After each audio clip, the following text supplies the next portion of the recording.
The boys are wearing a replica of the original Guernsey, worn in 1964. And not only that, but one of these Guernseys, in fact the captain's Guernsey, will be auctioned tonight at the presentations after the game. So don't they look great in the original 1964 design for the Guernsey. Paul. Hello, Paul. Hello.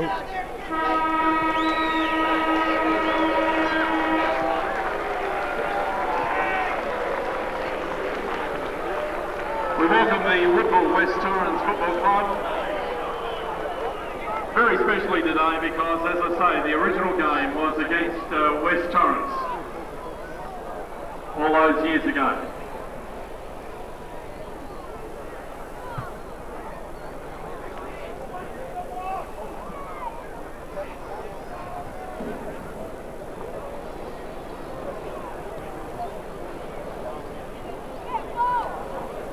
Ladies and gentlemen, tossing the coin today will be Ken Eustace and Gary Winnow.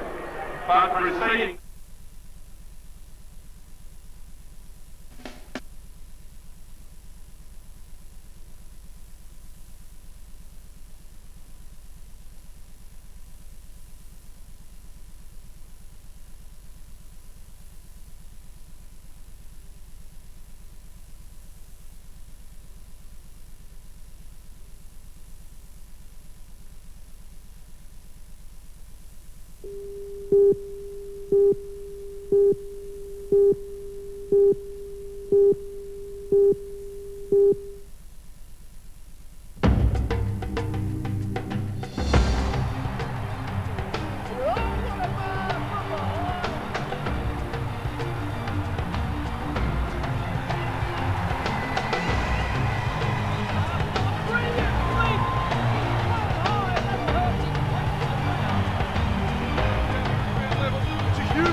Big afternoon at Elizabeth. It's Central District entering the ground, and it's 40 years since the Bulldogs joined the SANFL League competition.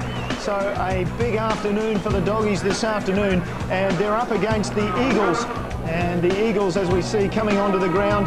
A combine, of course, of Woodville also celebrating 40 years in the competition, along with West Torrens. So the Eagles up against the Bulldogs this afternoon. It's been a bit of a disastrous off-season in many ways for the Bulldogs and the Eagles, but we'll talk about that a little later. Well, firstly, welcome to Andrew Rogers' involvement with the Eagles, of course, and plenty to look forward to this afternoon. Well, there certainly is. It's a very good match-up on paper. The Eagles think they've recruited heavily.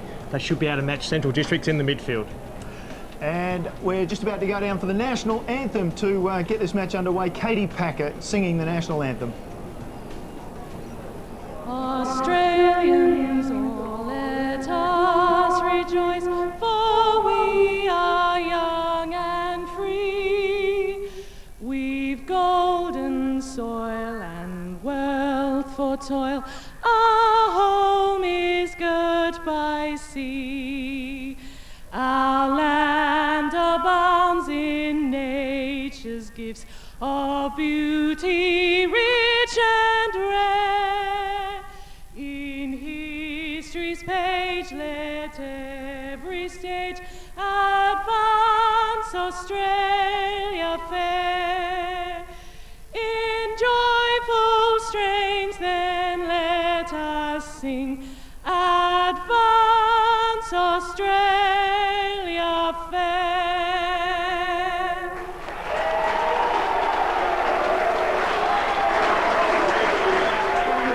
Well, as you can tell, big crowd here at Elizabeth. They're all fired up for this afternoon's match, enjoying the singing there of Katie Packer with the national anthem. And as I mentioned, a little bit of a disaster in the off-season for Centrals. There's a clubroom fire here in January, and it caused about $100,000 damage. A bit of a rampage in the area by arsonists, causing about $200,000 damage. But this fire gutted the change rooms. Obviously, it's not like that this afternoon, Andrew. No, it's a good excuse to update, I suppose, to the players. Viewed it as a good excuse. Update all the new equipment. Yes, well, the Premiers, and they're celebrating 40 years this afternoon, Centrals, and we're just a lot of noise and a lot of things to be looking forward to this afternoon, as we've had some of the players out on the ground from that 1964 side. Mark Soderstrom is down in the middle of the ground with a couple of those players. Yeah, good afternoon, Neil. Well, I'm joined here by two of the legends of the Central Districts Football Club, the inaugural captain coach Ken Eustace, and also the acting captain on that first game in Gary Window. Now, Ken, it must be some real vivid memories when you cast your mind back 40 years. It is, it really is, and it's great to see the club has come so far, winning premierships, and Gary and I think all the past players are looking for a reversal of what happened 40 years ago when we got kicked off the ground, so we really hope we can kick them off the ground today. And Ken, Neil Cross But, here. apart from that... And Ken, Neil Cross here. Look, I'd just like to ask you too, you mentioned that first game, of course you missed out. Westies were playing hardball, weren't they? Yes, I had to stand out for 6 weeks after money and after just to teach players a lesson not to leave the club, and I think as the deterrent to leave the club was sort of the main thing behind it. And Ken, it must have been a very exciting time, but for that whole year you didn't win a game. You had to wait for your second season before you got some points. Yes, we did. We had a lot of good players, but they were raw and hadn't played together, so it took a season to sort of get conditioned. But every club used us as a chopping block. We didn't get an easy minute. And but the second year we recruited, we were better as a team, more enthusiasm, and winning those games, I think we won 7 or 8 games, was terrific. We knew we'd arrived as a side. And Gary, have a quick chat here. You were captain that day, obviously, because Westies wouldn't let Ken go. And what were your recollections of that game? Oh, we were all pretty worried, but it was so exciting out here to get a league side in with Ken Eustace getting the job. I've told Ken many times since, we thought he was going to do it all for us because he was the star coming in as their captain coach, and he wasn't there for the first game, and it was left there for our amateurs like that had just wanted to be there. We were raw, but we had some good times. And Gary, you must look at the side now, 3 premierships, 4 grand finals the last 4 years. That was just a great foundation you guys built to the time now. Yeah, at the time you thought it was a battle, but we always knew we'd come good. It probably took longer than what we thought, but what the club's done since probably Alan Stewart started to change the culture around a bit, and from them the 90s onwards they've been terrific, and I tell you what, it's great now to really give those other mobs a bit of caning. Well, gentlemen, thank you very much for your time. Enjoy the celebrations today, and Gary, we'll hear more from you at quarter time. Thanks for that, Sodas. Yes, Gary, hard to shut him up really about his beloved Dogs. We look at last night's results, of course, the round getting underway last night with North Adelaide coming home really easily to win by 39 points over Norwood, and Jason Rowe kicking 5 goals, and Daniel Hargraves 4 goals and also reported. And look, there's plenty to offer from North Adelaide, you would think. Certainly 2 stories there. North Adelaide obviously improving under Andrew Jarman. Me being a doubting Thomas when he was appointed certainly got him going. For Norwood, there's some real danger signs. Look at that, second on the ladder, North Adelaide. Who would have thought? Yeah, certainly they've won more games this year than they won in the whole of last year already. So very well done Andrew Jarman, and very well done his players. It's 1990, the last time North Adelaide won the first 2 games of the season. And as we look at this afternoon, Central District up against the Eagles, as we mentioned, that 40th anniversary of Central District, and of course of Woodville, which is part of the Eagles. And then West playing Port Adelaide, and Sturt up against Glenelg. We'll keep you up to date with those scores as we go down for the toss of the coin. Just ready down here to toss the coin. Gary Window and Ken Eustace doing the honours. Gavin Colville, the captain of Woodville West Torrens, joined by Daniel Healy from Central Districts. Gary Window, the Gary medalist, tossing the coin. Toss won by Gavin Colville, and the Eagles will be kicking to the right of scrum. The Eagles win the toss. Of course, they won, or rather, we'll get it right. West Torrens won that first game, didn't they? They flogged Centrals in their first game. They'll be looking for a similar result this afternoon. For Centrals, well, 3 premierships in 4 years. You just wonder where they can improve. Yeah, we've brought in a couple of new lads into the system, which always give a bit of freshness to the group. Our key fundamentals really are our pressure and our just honesty amongst the group. We've had a really good start to the year, having 2 away wins, but today a special day for the club. We've just got to come out on the front foot early and have another win for us. Oh, if it were that easy. As we look at the Central's lineup, Andrew, what do you think of it? Oh, obviously their strength is in the midfield. It has been for a number of years, enabling them to be the premier side in the competition over the last 4 years.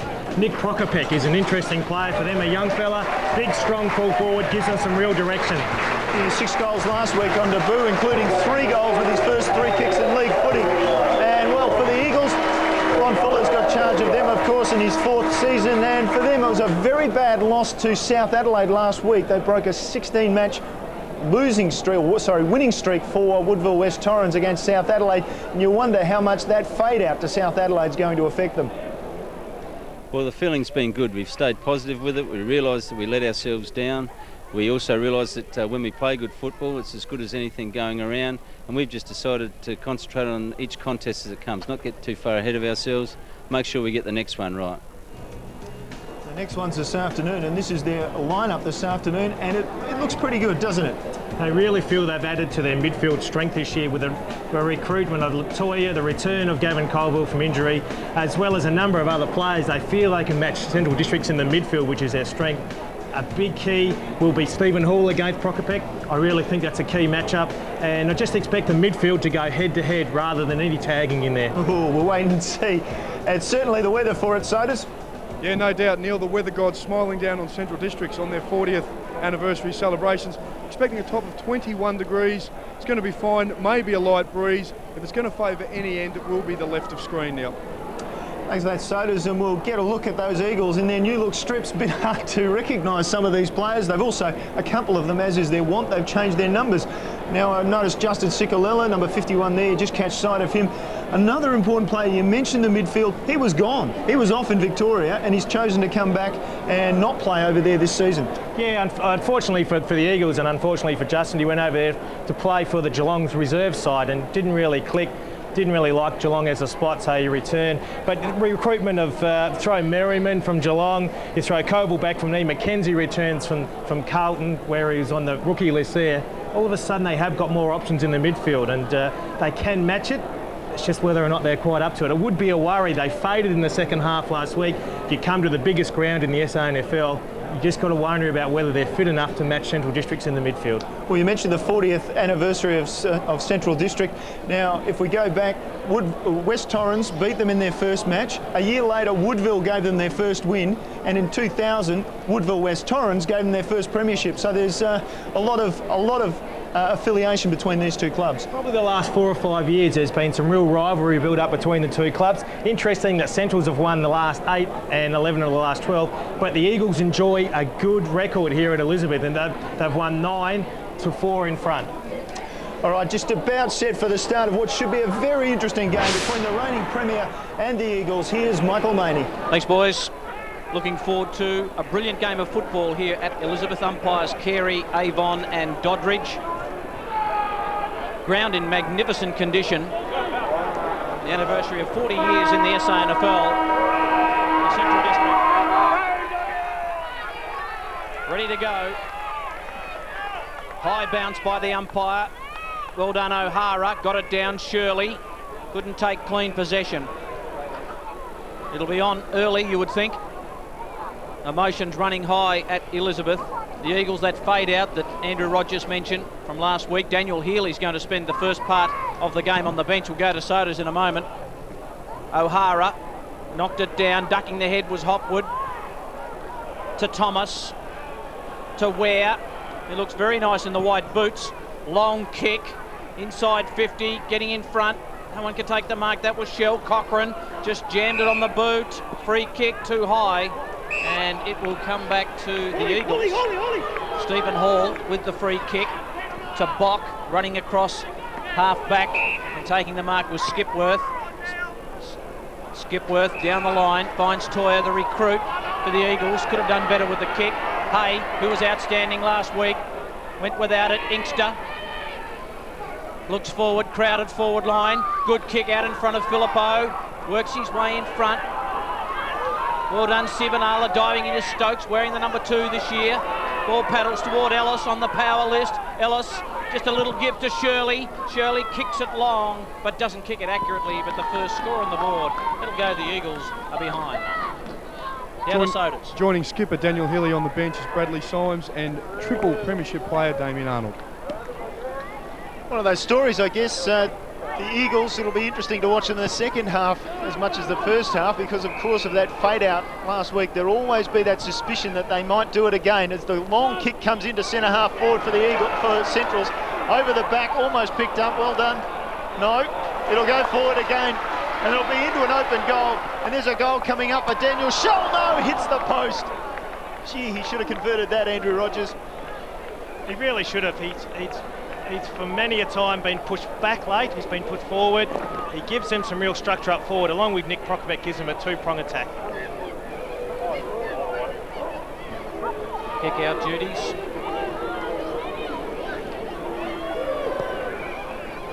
Performed by McKenzie, who's back with the club, goes to Pedler. Pedler's kick, finding Bock, so a behind each. Bock to the outer side. Good run by the skipper, Gavin Colville, good to see him back. Wigley, short kick up and under. O'Hara tried to get it to Skipworth, that was good play. Thomas will see it to the line. Down to mark. Yeah, Tom Wigley, Vinnie Regolo and second gamer Andrew Merriman starting on the woodwork for Woodville West Torrens. Boundary throw in, glorious day at Elizabeth Oval. Around about 21, 22 degrees, not too much breeze about, ideal conditions for footy. Coming over the back was Passador. No one can get clean possession. It's a bit of aerial ping pong at the moment. Taken away by the Eagles, that was Wigley. Potter, in fact, got it to Shirley. To Colville, needs to use the left. Good kick coming out. Ellis couldn't take the mark. Lovely roving front square by Stokes. Stokes the handball across looking for Inkster.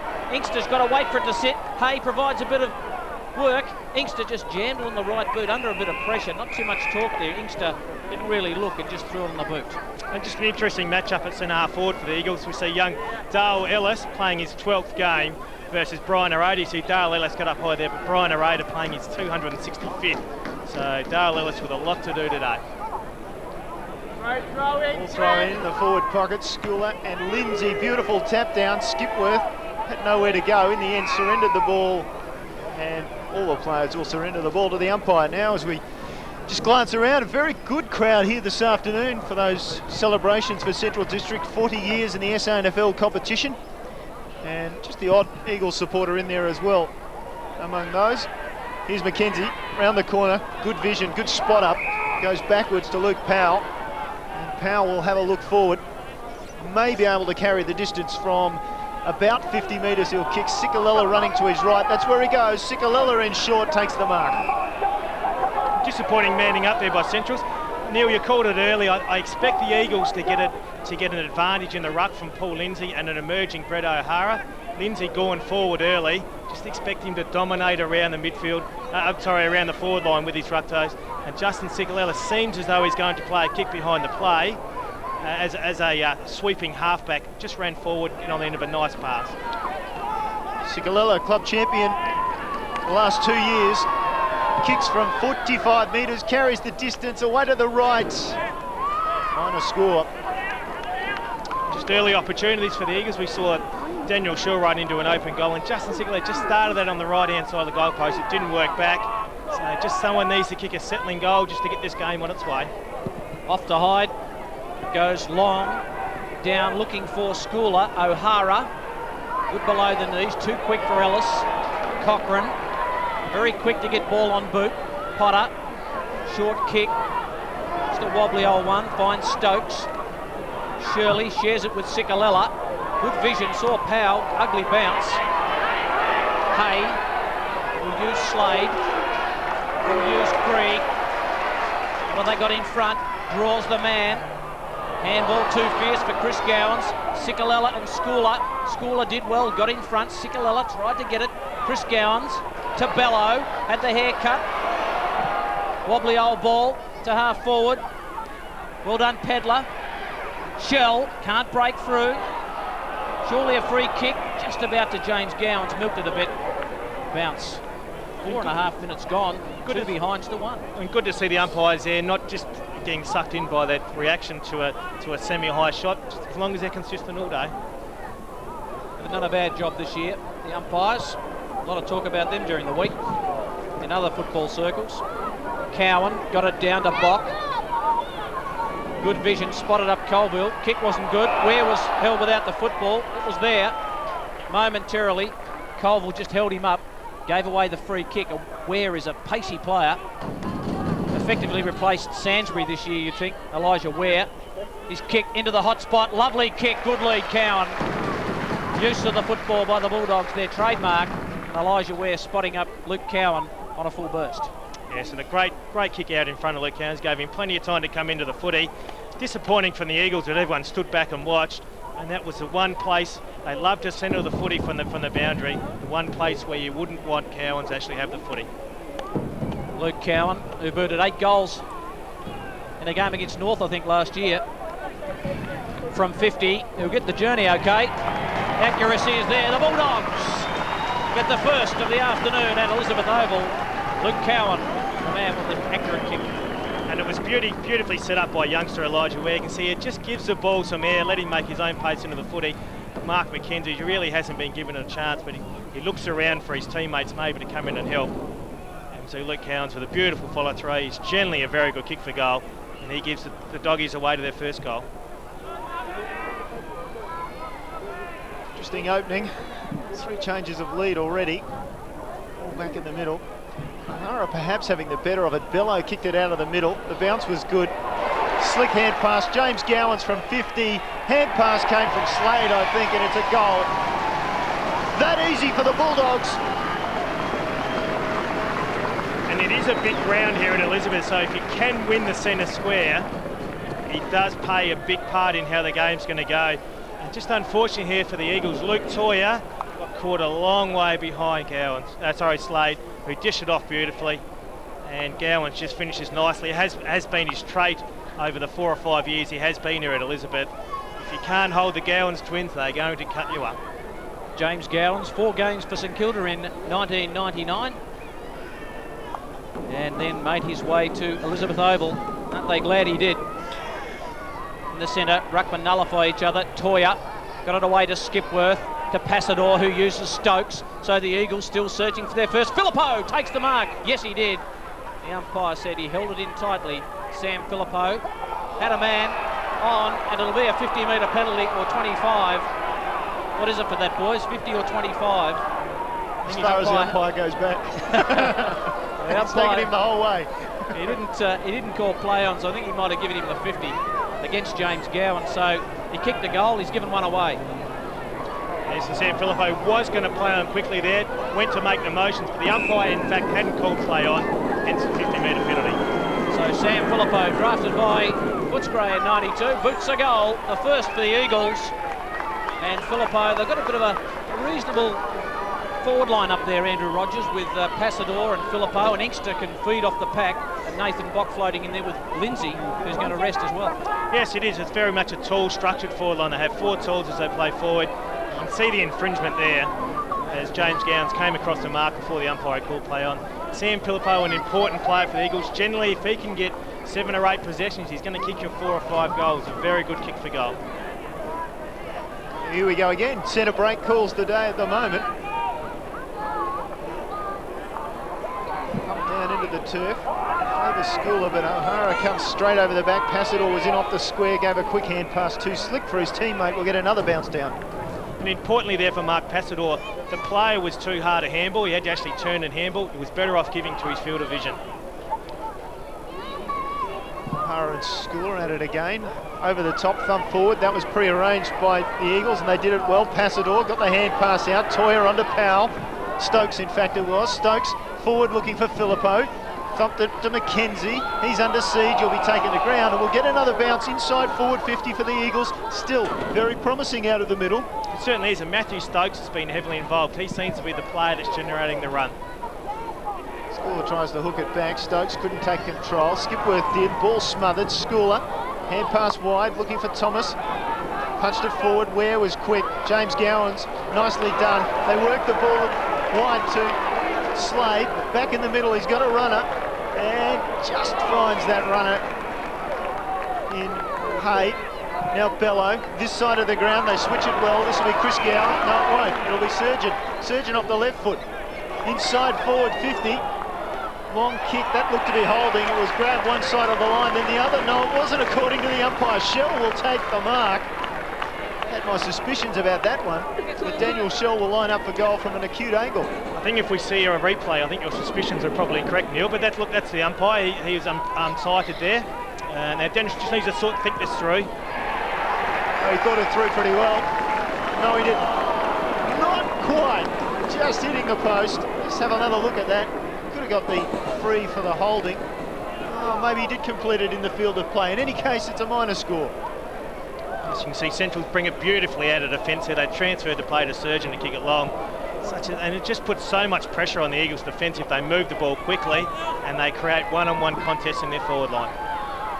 Top-notch side, that's for sure. Stokes with the kicking out duties for the Eagles. You'll have to get rid of it in a second. Pedler gets around Slade. He won't want to get him in a foot race. Pedler's kick is a good one, finds Bock at half-back. Bock just kicked to the run of Skipworth over his head. He's good enough to get it back in. Thomas tackles him to the ground. The umpire said it was held in. I think he was a bit lucky there, Hayden Skipworth. He just didn't need to go to ground then. He really had control of the footy. Just instinctively lost his feet. Just hold your feet and cop your lot in life. 6 points the difference in favour of the ladder leaders, the Bulldogs. Hopwood out of there to Surgeon, who kicked it long a moment ago. Good enough to get around. The power-listed player has the pace. Left foot kick is a beauty. No one can take the mark. Roving was Cowan. What's he doing, Roving? He's supposed to be flying. Bock with a little bit of pressure. Coming in and taking over the line was Matthew Slade for the Bulldogs. 13.5 minutes gone. Still the Bulldogs by that straight kick. And the Bulldogs tackle and harass better than anyone in the competition. It's not very much focused on. The Eagles just 2 missed tackles there. See where the ball has ended up now. Stokes, a lot of possession early, just happy to get 20 or 30 metres down the line, out of bounds again. Don't forget, quarter time, we'll be talking to Gary Window, 1965 Magarey medalist, and he led Central District into their first match in the SANFL League competition. All about to come in, 6 points to margin. The Bulldogs in front at the moment. Edging his way to the front was Lindsay. That man Stokes, who's had plenty of the ball. Ian Mogridge, our statistician, will bring us up to date. Yeah, Matthew Stokes, 3 kicks, 2 handballs. And has used the ball pretty well too. So importantly, statistics can lie as into how you use the footy. He has used it relatively well. Eagles with a quick kick away there. Surgeon was onto it. Gives it to Hopwood. Hopwood then over the top as Ware can line that up, and Ware gets away the kick just in time and very effectively. Ciccalella couldn't get there fast enough. And Centrals have another goal. Elijah Ware, better known as Noodles, kicks the goal. An interesting matchup that with Gavin Colville. The mistake was earlier in this, in that the Eagles, when they did, they panicked with the ball out of defence and brought the ball back into the middle of the ground. And Surgeon just worked it forward to Hopwood, who's a rebounding halfback, and eventually in space to Elijah Ware, and he finished beautifully under pressure. You cannot give any of these Central District players any space. They will cut you up, and they can finish very nicely. Well, Elijah Ware's pace is affecting Gavin Colville on that outer side. They seem to be finding plenty of space. Lovely goal to Ware. Ruckman do battle. Down shark by Slade. Wobbly ball. Clean bowls Potter. Well done. Toya to Ciccalella. First give might have been better. Wobbly kick to Powell. Hay wraps him up in the perfect tackle. He's been on fire. Tyson Hay. Slade took the advantage rule kick, but it will come back. The kick didn't advantage Central District, and it'll have to come back to Tyson Hay, who laid that brilliant tackle. And as I alluded to before, they are the best tackling side in the competition. They do put a lot of pressure that enables them to get back in control of the footy. Hay kicks it long, big leap by Shell. No mark, Colville tries to knock it down. Where he kicked the last goal. Got it to Prokopek. Was he held without the football? Goal! Daniel Shell, the man kicking the goal. Good teamwork down there. I thought Prokopek may have got a free kick for holding, but Daniel Shell, good goal sense. Yes, and they continue to just crash the ball forward, and eventually quick hands by Gowans in tight. Daniel Shell, he's not going to miss that one from there. And he just redeems himself for that early miss. You can see it again on replay. Elijah Ware working hard from the wing to work down again. It's that free kick that Michael Magney alluded to. Probably could have been paid if, in fact, the result hadn't finished the way it had. Put a gap in it already. 3 goals the margin. Stokes looking to get the ball out of the middle. Thomas shows him how, keeps his feet, round the corner he goes with the kick, down towards half forward. Bounce was awkward for everybody except Bello. Spins around off the left foot, Marco Bello! On a score. Once again, the Doggies broke it out of the middle and the ball bounced around it, and a left footer always tricks us, always comes back inside, and really a player of Marco Bello's class should have really finished that, and then the Doggies would have been away. Roy Laird making a change. Damien Arnold coming into the ruck for the first time. Paul Scullers having a breather on the bench. Thanks, Mark. The Dogs are really peppering at the moment. Plenty of holes in the Eagles' defence and through that midfield. They're getting carved up. Long kick to half-back. Colville snared the footy as he does so well. The kick looking for Ellis. A raider. He'll be a tough ask for Ellis today. Quick give. Got it to Skipworth. Skipworth to Inkster. We know he's good above his head, Tim Inkster. He's very quick to go. Plays on. Wobbly old ball. Filippo trapped it well. Uses Inkster again. He's about to be caught. Handball over the top. Dogs just too cool in a crisis. Krieg did well, kept his feet, but had no one to kick it to. Wobbly old ball marked by Shirley. Shirley back in the Eagles side, being dropped from the Crows a couple of weeks ago. Shirley kicks. Looking for power. Mopped up by Prokopek. Good work, Cochran. Handball on the overlap. Chris Gowans will use Surgeon. Surgeon over the top. Here come the Central District team building again. Good kick by Bello out in front. The way you wanted. Prokopek. Lace out. Found him, and the man who kicked 6 goals on debut last week will line up from 30 metres out directly in front. And just a wonderful kick by Marco Bello, but a great build-up by Central's out of defence. The Robert Shirley kick, where he tried to switch the play, was over a long distance. It took a long time to get there. Central's mopped it up beautifully, and Marco Bello with a great kick, put it out in front of Nick Prokopek. He gets a chance to kick his first goal against a quality opponent in Stephen Hall. To take it out to 25 points, Nick Prokopek. Had a lot of underage and reserves football, but as is their will, they hold on to them and then they bring him in when it's right. But Prokopek has missed. He doesn't miss too many. Prokopek, I've seen his work in the reserves. He's a bit of a dead-eye dick. Yes, he's a thumping kick, and he did lead the reserves last year in the goal scoring. But they just wonderful transition to play out of defence. Used the handball great. See, Gowans gets the ball forward, and Surgeon, who's been involved early. And we saw Marco Bello eventually get the ball to Nick Prokopek. This is Stephen Hall in the back pocket, originally from Brisbane. Still on his time, signalling down the line, which is sometimes a key to the fact that he won't do that. But this time he's forced to. Goes long. O'Hara tries to make his way from the back, gets bowled over. Umpire said that was all fair and legal. Ball on the ground. It'll get wrapped up and we'll get a bounce down. Neil, one contest I have been watching closely is that of Heath Hopwood at half-back for Central Districts on Mark Passador. Hopwood playing about 20 or 30 metres forward of Passador. We know he's a rebounding defender, but Eagles will look to cut Hopwood out there. Two ruckmen combine. In O'Hara taking the tap from Paul Lindsay. We'll get a throw in just near the interchange area in front of the main grandstand. And interesting that if I was that, I would throw Passador to full forward, so you'd force Hopwood to go back. Oh, would you? That's a very interesting role that Passador's playing at the moment. Sikalella, the hand pass set up. McKenzie didn't appreciate it, got one high. Umpire will come in and adjudicate. Bello saying, oh, hang on, look where my hand is now. Doesn't really matter, I suppose, as long as he got him high at some stage. Sikalella gets the short one, wants to play on, does play on, goes to the pocket with a kick looking for Filippo. Bit too much carry, out of bounds. In the forward pocket, Filippo cursing himself, and perhaps that's why, as he gets up limping, something to his calf. Perhaps a cork, perhaps something strained in there. And it will affect the Eagles' structure. They structured up with 4 tools forward today. All of a sudden, they're minus 1 tool. Hay does well to Slade. It gains a bit of extra meterage there. In fact, it's Creed just found the boundary, so well done by the Doggies. They're pretty cool out of defence, Andrew. They are. They're professional. I mean, this group has been together for about 4 years now. They are very well drilled. They started this back Peter Jonas, and even before then they started working on this system. O'Hara got it down to Toya. Hilt too high. No, crowd thought it was a free kick. Hay over the top.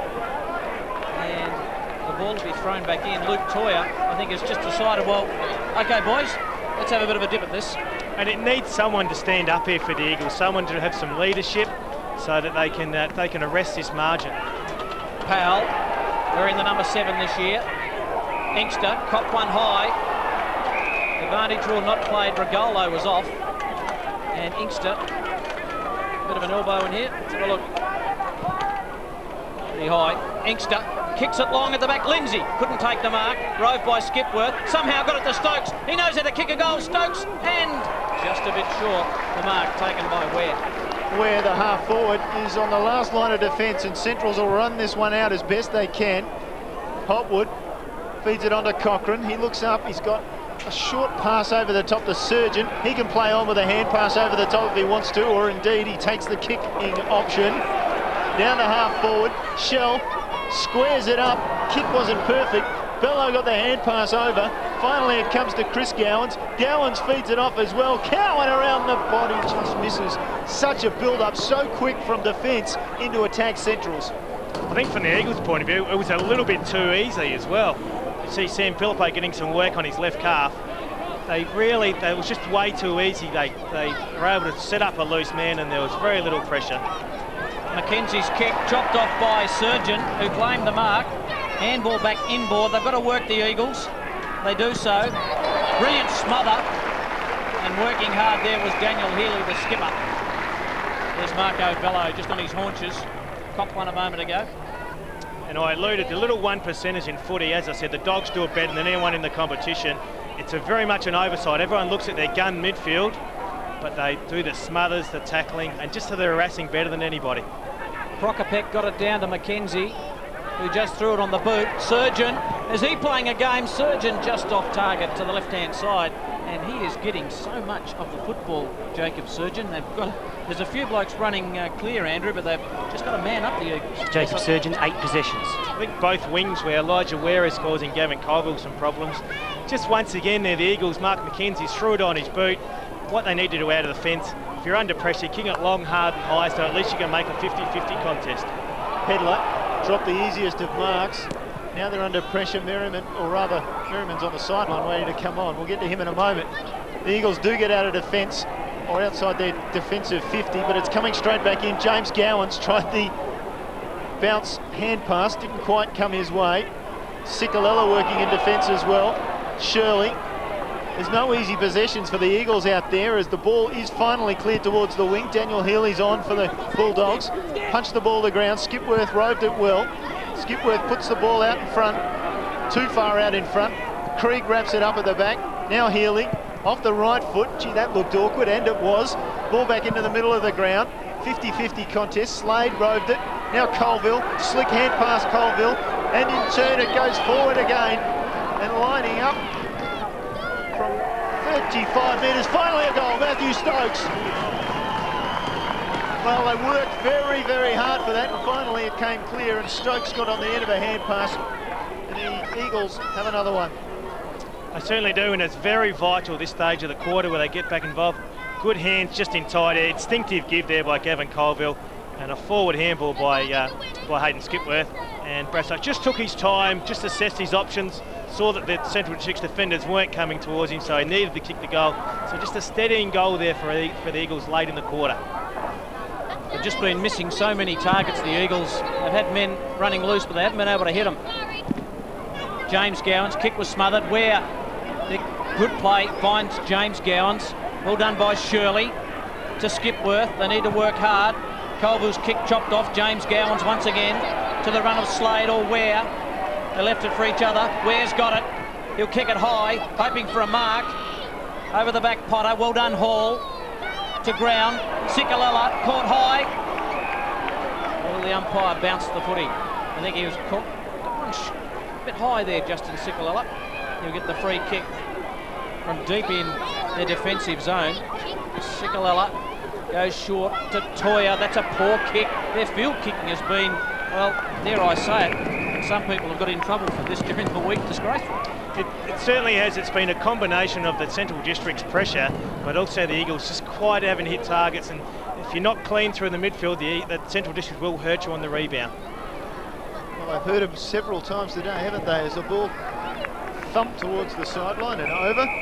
Daniel Schell, the man in picture there, number 27 for Centrals. And just expect Centrals to try to work something here, maybe a third jumper over the back. We get a look at a young Doggy supporter there, just maybe a third jumper to work the ball over the back of the pack. O'Hara swatted at it. Oh, they work it at the back. Just unable to handle it with Schell. They work so hard, the Dogs, and they're at it again. Bello over the ball. Toya gave a slick hand pass to Bock down the line with the kick. Eagles now with an opportunity. If they can just spring the ball open, Skipworth. Poor hand pass and taken across the line, Regolo. Now Surgeon pulled a couple in and then got himself into trouble. Hopwood Brave took possession of the ball, was besieged. And we'll get another bounce down by the crowd, and Elizabeth appreciates that one. And you expect nothing less from Heath Hopwood than that.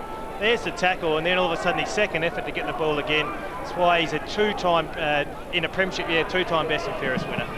It's 2000, 2001 as Arnold comes over the top.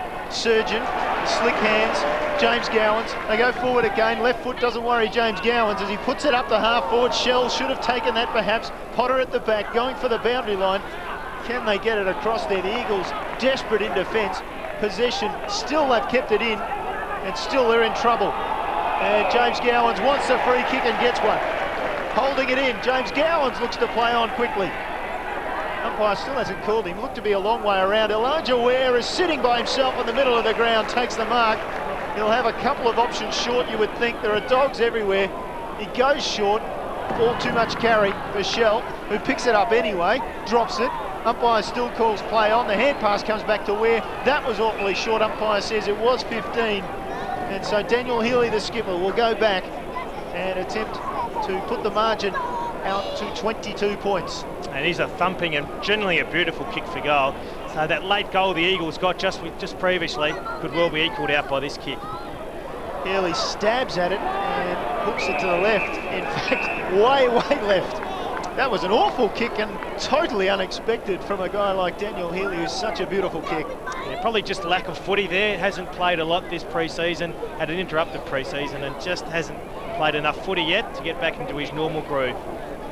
Coming off a thigh injury, the skipper, Matthew Stokes, working hard in defence, kicked their last goal for the Eagles at the 25-minute mark, ticked into 29. Long kick by Stokes to nobody, except if you're Daniel Schell from the opposition. Had Chris Gowans in short, went to Healy, just a quick give, over the back, Prokopec. Cowan came through, couldn't take it, but falls to Slade, who got it to James Gowans.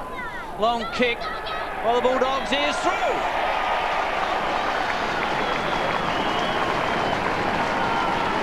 Pretty sure it's Chris Gowans, actually. Being Chris Gowans a bit too slick, I think it was, and Chris Gowans always good around goal. Yes, we can see a great contest just there by Gowans on Luke Toya, just creating the contest. Lets Luke Toya know he's around the place. And you can see just the works with the Gowans twins, once again working beautifully together. They have done in the 4 or 5 years we've seen them here at Elizabeth. And everything the Eagles can dish up, Central's just seem to have the answer at present. They do, and we've just ticked over 30 minutes in this opening term. O'Hara goes high, gets the ball down. Regolo took possession twice, and umpire will call him back as a siren sounds. Impressive opening quarter from Central District as they celebrate their 40 years in the league, and they opened pretty impressively, didn't they? So 5-6-36 plays 2-2-14 at the first break. And as we expected from Centrals, they bounced out of the blocks. They were hard at the footy, and their on ball has certainly got their hands on. They were just clean. Where from the Eagles' point of view, the pressure that they put on, Centrals put on their Eagles midfielders, they just turned the ball over. And on the turnover, the Bulldogs have been great over the last 4 or 5 years, hence their 3 premierships. Interesting, Elijah Ware having the best of Gavin Colville, still finding his feet in foot. and Surgeon on the other wing is certainly having the best, so they're getting plenty of drive out of the midfield. Their defence has been relentless over many years, and once again, and from the Eagles' defence, they've just been under pressure from go to away. So just expect Ron Fuller to go out, maybe have a look at a few positional changes, maybe just start to match up a few players and try to get some ascendancy back in the midfield. 22 points the margin at quarter time as we run through some of the highlights of the opening term, and gee, the Central's midfield was on fire, Andrew. They certainly were, early. You can see the value. That was straight away they kicked the first goal, and they kicked the second with a great takeaway out of the midfield.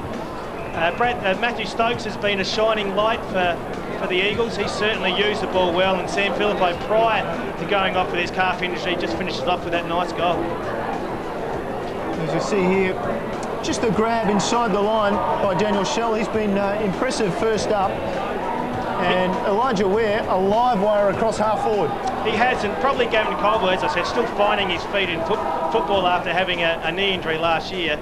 Just really probably hasn't given Elijah Ware the respect he deserves, and maybe a little word in the air from Ron Fuller. But there's the shining, as I said, a shining light is Matty Stokes. He's the one that's been instrumental. He's the one that's used the ball the best as far as the Eagles.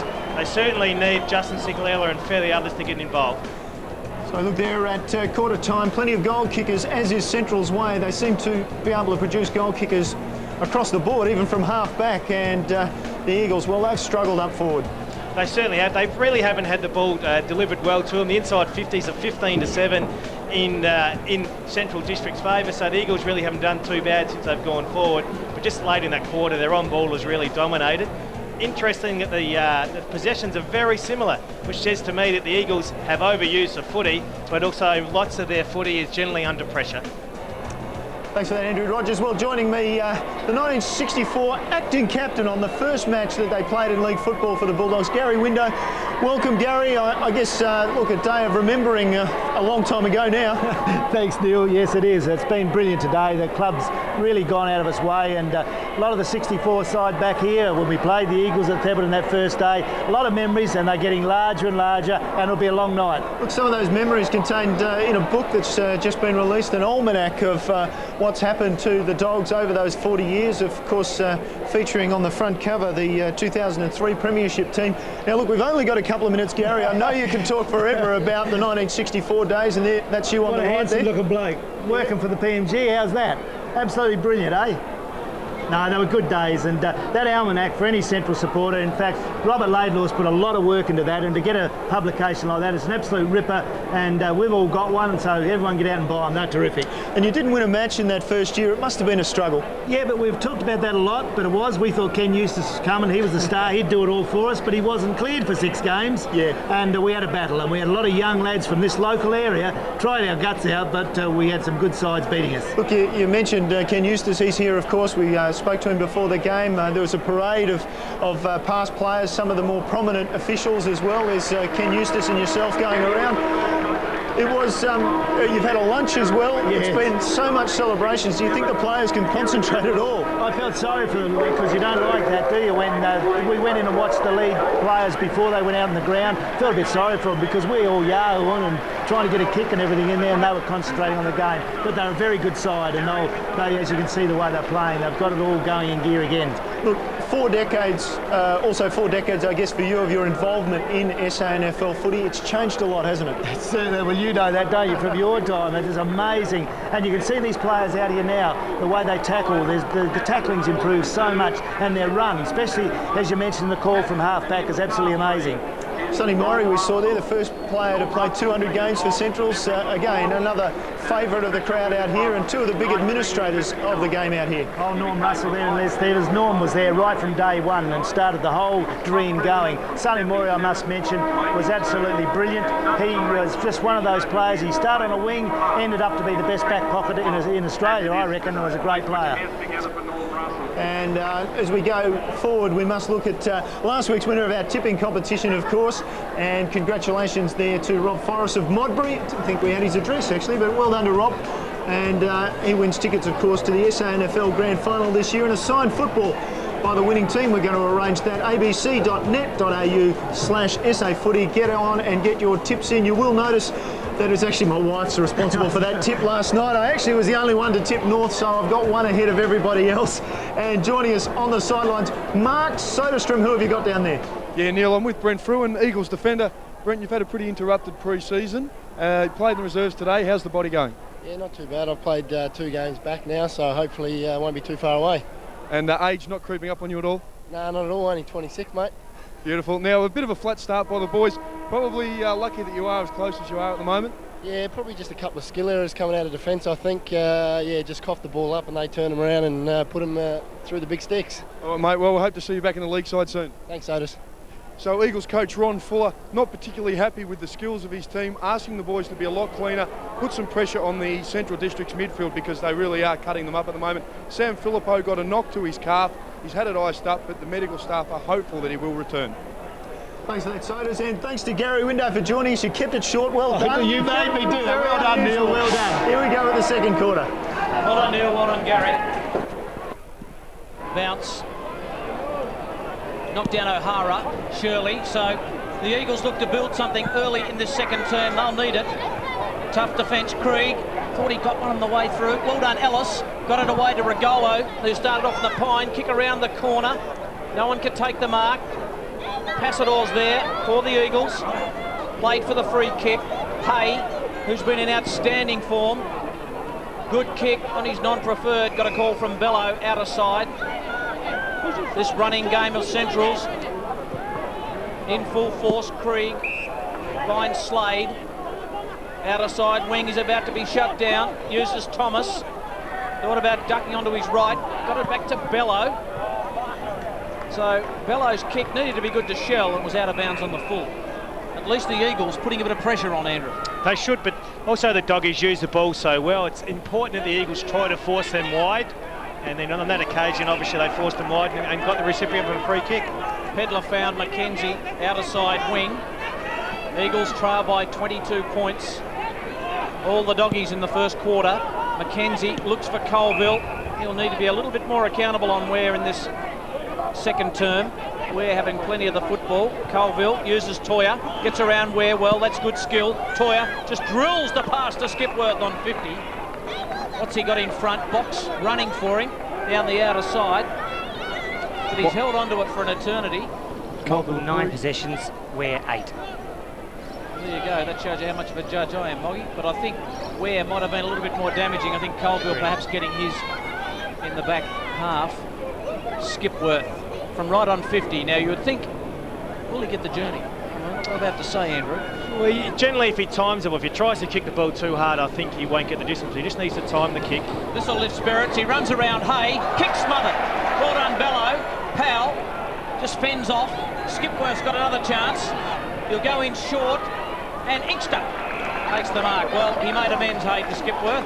That's what Coach Ron Fuller would like. If you make a mistake, get back, do your best, see if you can fix it up. Yeah, he certainly did. You could see he was always worried about the distance, hence to try to play out around the mark. But importantly, redeemed himself. Now, Inkster's up against Hay. Now, Hay's had the better of him early. Timmy Inkster just with a chance just to get back at Tyson Hay. Philippou may be about to rejoin us. We'll go to Mark in a moment. Inkster kicks and kicks a goal. First blood in the second quarter to the Eagles. First goal of the day to Tim Inkster. And it was important that the Eagles get away the first goal. They came in a little shell shock there at quarter time. Central Districts had certainly thrown everything at him. And they just importantly, Hayden Skipworth just kept his head, didn't panic with the footy. See, it just goes down to his knees, gets back quickly, gives it a nice bit of air to Tim Inkster. And Inkster's very much the X factor up forward for the Eagles. If he can get involved and get some goals, he can kick goals quickly, and they will just that target they need. Tim Inkster, live wire up forward last season for the Eagles. The ball back in the middle. Bello just roved it quite brilliantly, got it out to Hay off the left foot. It was touched, I think, certainly off the outer part of the foot. Cicolello, who's been across half back, just dives on the ball. Cochran takes him to ground. Umpire will take possession of the ball. Michael Maney, you are spot on. Sam Philippou has come back on the ground for the Eagles. He's got that left calf heavily strapped. It's that massive, it almost looks like one of Arnold Schwarzenegger's. Ball in tight, Skipworth couldn't handle it, Shirley could, got it forward, Toya. Hay attacked it, Toya thumped it forward. Passador had a hand on it there somewhere. Powell now over Hay. James Gowans got the hand pass out, Surgeon broke the tackle. Slade fed Thomas, off the left foot, inside 50, Shell the target, comes from behind, crash, down went Bock, ball went free, hand pass from Prokopek, across to Chris Gowans, across his body, wasn't good enough. Sikalella now takes his time, out of defence come the Eagles, Skipworth quickly to move it on, down towards the wing, 3-on-1, but the free kick will go to Passador after the play. Skipworth was hit, so that was fortunate break for the Eagles. Still though, across half forward, they've got nothing much to aim at. And that kick will find Hopwood. He fumbled the ball. Still the Eagles have backup. Krieg across the Schooler. James Gowans, this side of the ground, he has Ware. He can break. Gives a hand pass out. Shepherds. We'll go into half forward and look for Shell on the lead. Good grab. Daniel Shell reaching up in front of Joe Pedler.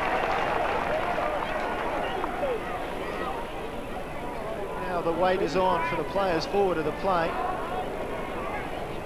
Shell takes his time getting back. He's 70 metres from goal. I can guarantee he will not kick a goal from here unless he gets a 25 or 50 metre penalty. So he squares it up. Hay, who is a big kick, thumps it in. Not a bad pass, and that's a very, very good grab by Chris Gowans. The Gowans boys naturally, like everything, getting a haircut together as well as the kick comes in. Umpire calls play on. Cowan was the man trying to take the mark on the ground. Shirley fighting hard. Toya trying to lend assistance. And we'll get a bounce down inside the forward 50. Heath Hopwood limping around out there too, Sodas. He's definitely copped a knock, Neil, and he's heading straight to the boundary line, so he's going to come off the ground and we're going to see him replaced by Brad Symes. Bello just weaves, got around looking for Prokopek, who threw it on the boot. No one could take the mark. Surgeon was using the body. Inkster there. Trickles over the line. That is a blow to the Bulldogs to see that man, Heath Hopwood, go down into the bunker, down into the club rooms. Really sure whether you can tell exactly what's going on there. I'm sure maybe a hamstring. Free kick will go to O'Hara in the meantime. Gives to Bock. Just a high floater. Did call his best effort. Ware couldn't trap it. Box back in after it again. Trips over his own feet. This time gets something away. It's about 35 to 40 metres. Passador set him up. Ball spills out the back to Schooler. To James Gowans. Thought about going with a handball. This time he does to Bello. So they mucked around with it. Bello kicks it long and getting back. O'Hara takes the mark in front of Cowan, who uses Sikalella, who kicks to the outer side with Inkster in a bit of space. Wanted to get around, ducked the head. Umpire said play on, advantage rule. Inkster kicks down. They're kicking to 2-on-1 all the time, the Eagles. Over the back, Powell has to kick it off the ground. Doesn't. Just paddled it away. Ellis got it back to Powell. Powell wrapped up in the tackle. Surely that's holding the footy. And a free kick will go to Gowans. Hammy, by the look of that, from Hopwood. Seems little doubt about that, doesn't it? I'd like a hit count out there at the moment. It seems like the Dogs have got more players on the ground. Certainly, when the Eagles come out of defence, they're really struggling. Stokes with the ball now. Goes down towards half forward. It's 2-on-1. Passador has to mark this or he's in a lot of trouble. The bounce favoured Bello. Bello into the centre corridor. They do this well, Centrals. It's Chris Gowans down towards half forward. Not the greatest of kicks. O'Hara dropped back into the space. Cowan did well. Shirley takes him away from the line. And Bock will have a chance to clean up his kick again. Out to this side of the ground, Stokes. He's in a bit of space. Ware chases. Colville gives to Shepherd down towards half forward. Here's Phillippo. His movement wasn't great, but it was good enough to earn a free kick. Sam Phillippo is struggling. Looks like he's struggling also with a shoulder in this. Comes down hard on his right shoulder, then gets up. He's a key to the Eagles because, as I said earlier, he doesn't need a lot of possessions to hurt you on the scoreboard. It's a wonderful kick for goal, and I'd almost back him in here. He does get injured a lot, doesn't he? He does. Has missed a lot of footy through injuries, through calves and that type of stuff. I have never played with a player who's more professional. Big call. We agree, Neil. Phillippo Geez, a big kick for a guy who's carrying a left calf injury. Very straight kick, very accurate kick. Well done to Phillipou. The Eagles have a bit of life in them. They certainly do. They just cleaned it with Nathan Box providing some good rebound out of half-back. And we get a look at the replay. Here's Matty Stokes. All he had to do was just kick it to the side of Sam Phillipou, and you can see it just put pressure there on Sibanela, and he gets the recipient of the free kick and kicks his second for the day, and a great kick from just on 50, and it just gives the Eagles a nice sniff. They're well back in this contest, the Eagles. Gutsy effort by Phillipou. Lindsay hasn't been in the ruck all that much. O'Hara's done a fair bit of the work. And they'll need a lift from Lindsay just to get that ball down to the small fleet so they can move it quickly, Andrew. Eagles winning the hit-outs 11-5. Yeah, I expected that at the start of the day. Central's just have been very good at reading his taps. Schooler, did he throw it? Stokes. Gowans, that was Chris to Ware. He'll hurt you, he's got plenty of pace. Ware, the spear looking for Cowan. Bock dropped what he should have taken. They'll make you pay, the doggies. Bello finds Shell. You cannot afford to fumble the football, otherwise the Bulldogs will make you pay. Just a beautifully weighted handball out of the middle by Gowans. Just released Elijah Ware. Missed his target. Nathan Bock, just an uncharacteristic mistake. And Joe Pedler had worked his way into space off of Daniel Shell, and Daniel Shell just held his ground and gets a recipient of a nice weighted kick from Marco Bello. 1-2 to the former Crow. Goal umpire did a bit of work to his right, but I think he squeezed it in. So the Bulldogs fight back. Goal number 2 to Daniel Shell. Yes, and he's a valuable. They have a two-pronged attack with himself and Nick Prokopec, and it is causing some problems for the Eagles. We get a look at the replay here. Marco Bello front and centre where all good crummers should be. And you can see that Joe Pedler had just worked off Daniel Shell trying to get involved with the contest. Being a defender, you've got to stay, and Daniel Shell makes him pay. Very interesting, that ball going over the back. Sikalella, the man who was on Bello, he chose to go to the back of the pack, reading where the ball was going, and of course Bock dropped it, and that allowed Bello in, who went to the traditional, as you said, crumbing position, front and centre ball, front and centre in the middle. Lindsay with a lovely tap out twice into the path of Toya, can't take possession, however slung off the ball by Thomas, no call from the umpire. Very interesting, that one. I hope we get a replay of that, because looking at my way, it looked as though Lloyd Toya actually grabbed hold of Paul Thomas's arm and threw his arm. We get a look at a replay, and we'll see here Luke Toya has grabbed his arm and thrown himself backwards, so good umpire. 6 of one, half a dozen of the other in my book. Never mind, ball down. Gowans breaks free, puts it into the path of Surgeon, but it carries to Cochrane. Cochrane slaps it away. Did well to hold on. Powell finally with possession. Tries to wheel his way through, just gets it to Toya. Toya from half back, or rather half forward, stabs in the pass. And a mark there taken by Ellis. So Ellis, 60 metres out, thumping kick. McKenzie comes from the side. Mark almost taken though by Prokopec. Finally comes back with Sibanela, in fact, around the corner. Skipworth with the snap at the end. And the Eagles have a couple to work with now. They are just hanging tough at the moment, the Eagles. They continue to work away. Centrals look a lot more fluent as they come through the midfield and scoring their goals certainly more easily. And you can see there that Hayden Skipworth on the end of a Mark McKenzie handball. And we get a look at goal umpire Cam here, just screws it around the corner, beautifully finished. So the Eagles just try to creep a little bit closer. Got it back to 10 points. Good work by the Eagles. Fluency through there. Toya's kick, very important. Taken by Schooler off a step. Cochrane, clean bowled him. He goes again, Cochrane uses Ware. He's got plenty of pace to burn Ware. It's a wobbly old kick, and a free kick will go to the man in front. Stephen Hall against Prokopec, one of the toughest nuts in the business. Stephen Hall will earn your goals if you play on Stephen Hall, that's for sure. Stokes uses Pedler. Pedler's kick towards Phillipou. Sibanela did well. Uses Slade, gets around Skipworth. Thomas got a jam it on the boot. Good work by Toya. Loose ball out there. Bello, Sikalella wearing him. Chris Gowans went without it. In goes Powell. Nice give to Shirley. Puts Skipworth under the pump. Good enough to get around Hayden Skipworth, and the kick was good. Found Inkster. Was he off? I think he was. Tyson Hay held him up. I think he was too. Umpires own time on, and Inkster's got a man in Powell, loose, decides not to go there, goes to Passador. About 60 out, Passador. Got a lead from Ellis, decided to go longer. They fly, no one can take it. Regolo needed a good bounce, didn't get one. Off to Hyde. The kick finds Ware. And a bounce, lost it, went without it. Ducks back in. Off to Hyde, followed it up. Slade wrapped up. Bounce. And just a role reversal there. We saw Central Districts coming out of the fence beautifully with Elijah Ware. All of a sudden the Eagles have increased their intensity around the footy. They're causing Central Districts to make a few mistakes. Heath Hopwood, you just saw a moment ago with his leg up and the ice on that hamstring. Well, they're under pressure, the Dogs. Off to Hyde. Goes backwards to Krieg. Krieg now breaks and goes straight across the ground. And they're trying to work a loose man, but they're having trouble. The Eagles have manned up pretty well. Neil, you just mentioned Heath Hopwood. He has returned from the bunk. I had an opportunity to have a chat.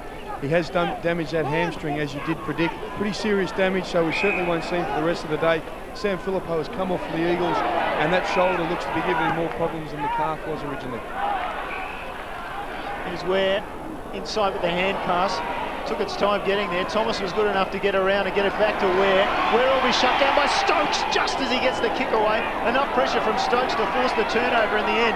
Bok will come back this way. He's got Toya short, uses up Toya in the middle. He's got a couple of players signalling. One of them's Colville. Colville can go straight away down to half forward. That's the direction he goes. Regolo makes the break for it and takes a good mark. Umpire did pay it. He's thinking about not paying it. Regolo looks up. Into half forward, looking for Passador. Got a yard on Sibanela. Passador working the ball. Can he take possession? He does. Swings around off the left foot. He's kicked back to Regolo. Just misses. Surgeon, or rather, was it Surgeon in the Brad end? Symes. Brad Symes read it best. So Symes will break from the back. Thomas, he's had a lot of possessions off half back as well.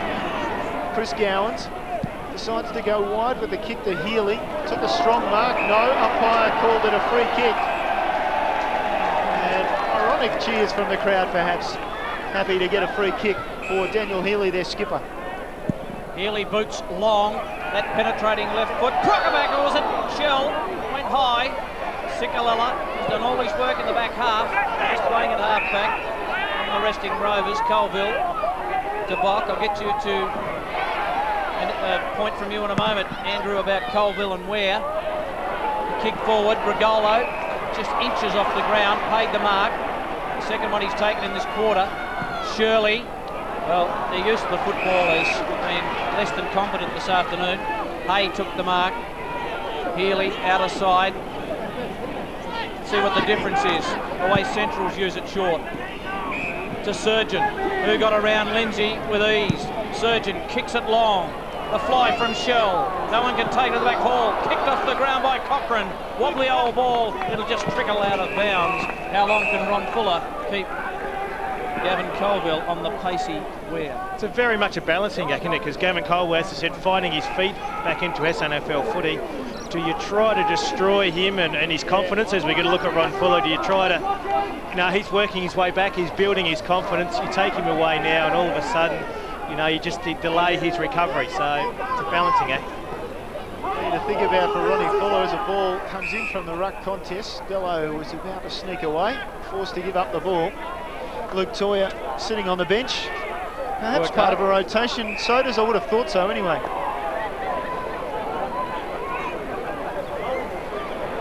Yeah, no doubt, Neil, that he is part of that rotation because he has been getting a little bit of the ball early. A move that Roy Laird has made is he's put Daniel Healy to full forward, removing Nick Prokopec, so just trying to catch out Stephen Hall in his pace. Speaking of which, there's Hawke, just got the kick away. Thomas was good enough, and how's that for pace? Thomas kicks it up high into the hot spot. Gowan's coming, Shell gets it to ground.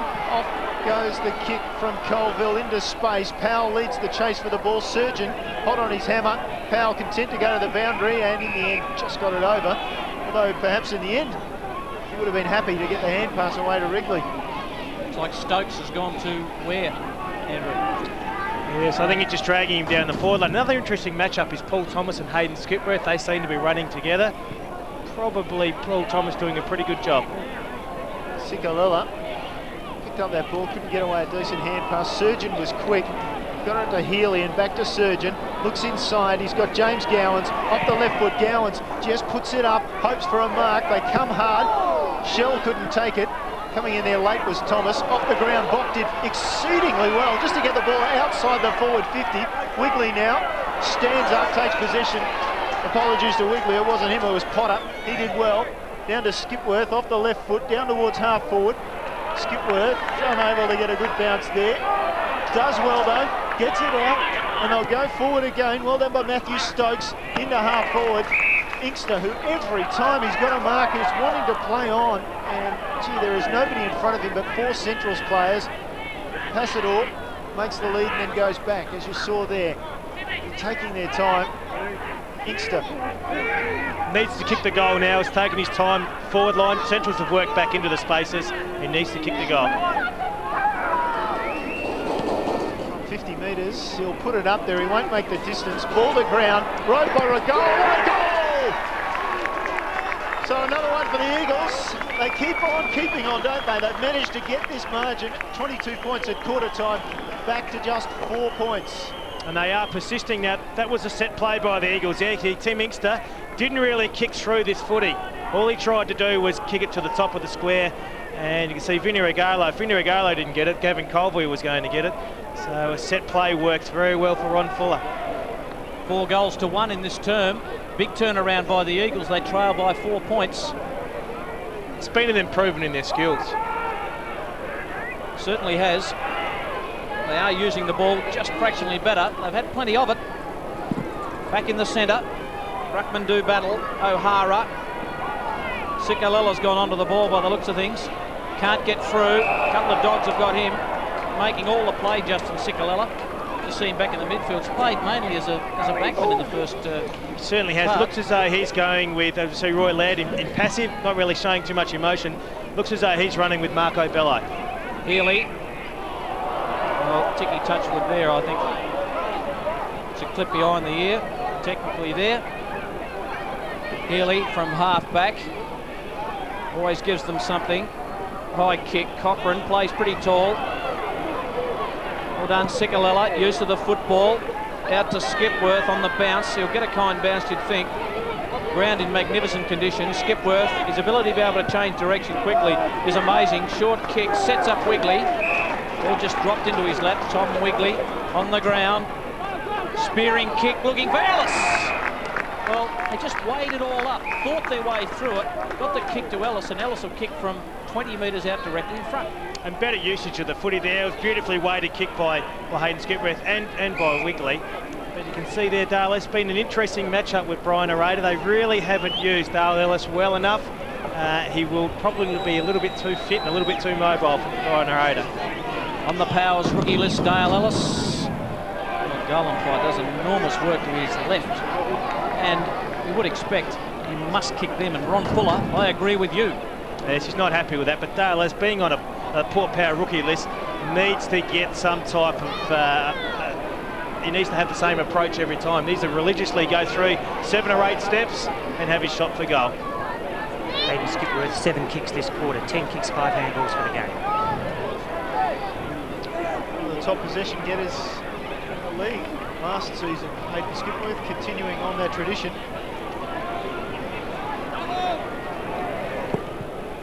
So the ball kicked in long. It's Ellis. Just thumped forward. Here's Sikalella. Chose to hold on to the ball, ran a long way, tidied it up, straightened it up and kicked a goal. Well done by Sikalella, moved on to the ball and has taken advantage of that by getting forward to kick a goal. And the accolades there go to Brett O'Hara. He was the one that created the contest and kept the ball forward. We'll hopefully get a replay, just missed it there. But Brett O'Hara was a bloke that pushed it back into space, back into the zone. Justin Sikalella likes to make things a bit harder than what they have to be. He just needed to take and break there with his pace, and he knew as soon as he kicked it that it was a goal. And the Eagles just have had a very good patch here in this quarter. The inside 50 still heavily favoured Central Districts 25-17. They've just cleaned up their act, they've used the ball better, and they're getting the results on the scoreboard. Well, Sikalila having immediate impact going into the centre, and the Eagles have hit the lead. High kick. Hay thumped it away. Inkster, dangerous. And a ball up. 45-40 through the Eagles by 3 points. They were in all sorts of trouble. There's Roy Laird. You won't get much of a smile out of Roy. You'd like to play poker with him, would you? I think he can hold him pretty well. All going nowhere in this passage of play. 24 minutes gone. For the Eagles, Sicker and Skippy have identical stats, 10 kicks, 5 handballs each. Still getting plenty of the ball. Bello out in front of Surgeon, who did well against Powell. He is a class player, Surgeon. You can see why he was the first pick by the Power. Taken by James Gowans. Gowans kicks it, spears it into half forward. Good mark, good kick. Cowan, who will always present for you, takes a lovely mark, and you'd think from 45 Luke Cowan will get the journey. Just a matter of accuracy for the big man. And importantly, led up the middle of the field, but well carried there by Jacob Surgeon. Carried the footy, used his pace, had a bounce, and then importantly that Cowan's led up the middle of the ground, gets his chance from directly in front.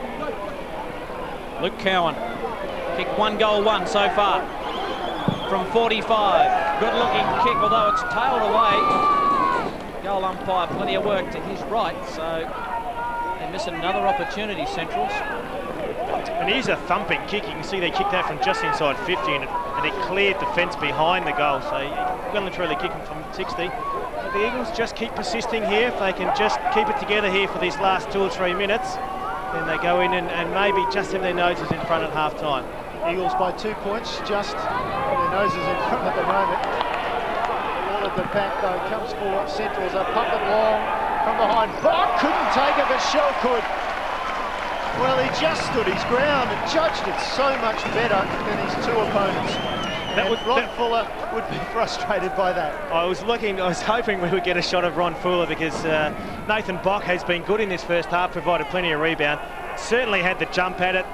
Should have really made a better fist of it than that, but Daniel Shell just judged it better than the Eagles' opponents.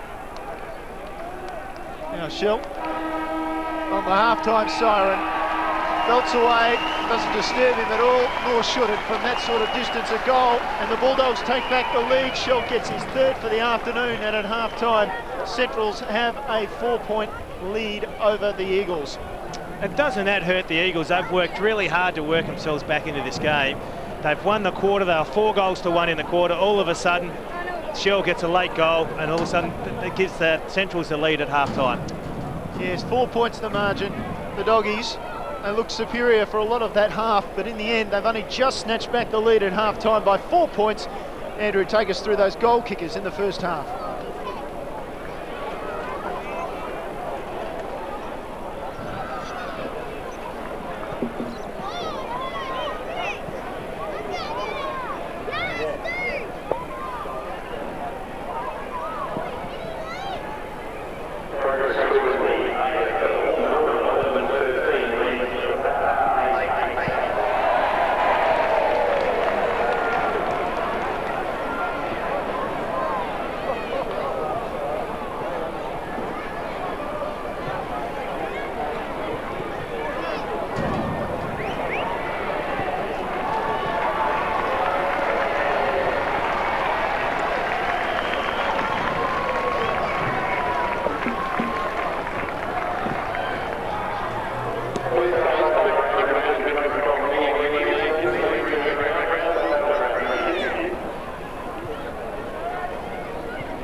1.5.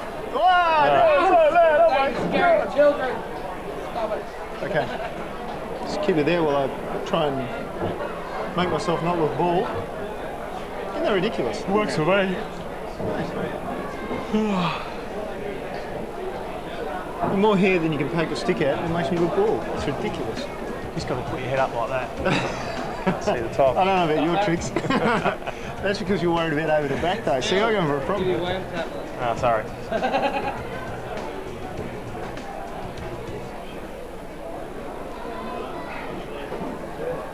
Very little there. Gee whiz. Big shade there. Big shade there. Oh, they're happy with it? I'm happy with it. You're up first.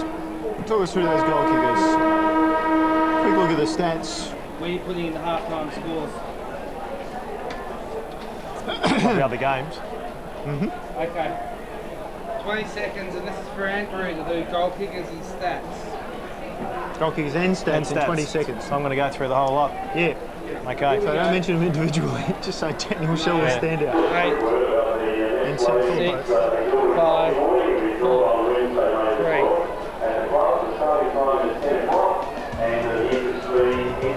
Yes, and both key forwards have had an effect on the game. You see Daniel Shell there with 3, and for the Eagles, Sam Pillow with 2.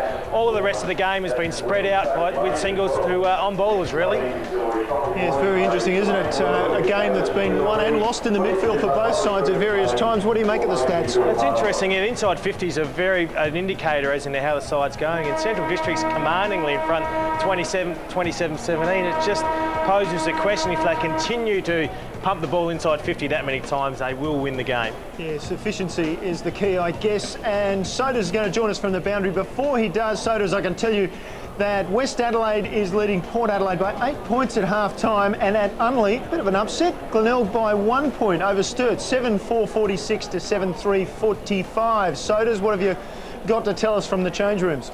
Well, Neil, injuries seem to be the topic at the moment. Heath Hopwood, bad news for Central Districts. He has done that hamstring, no doubt about that. 2 weeks, the medical staff, optimistically, that's what they're looking at.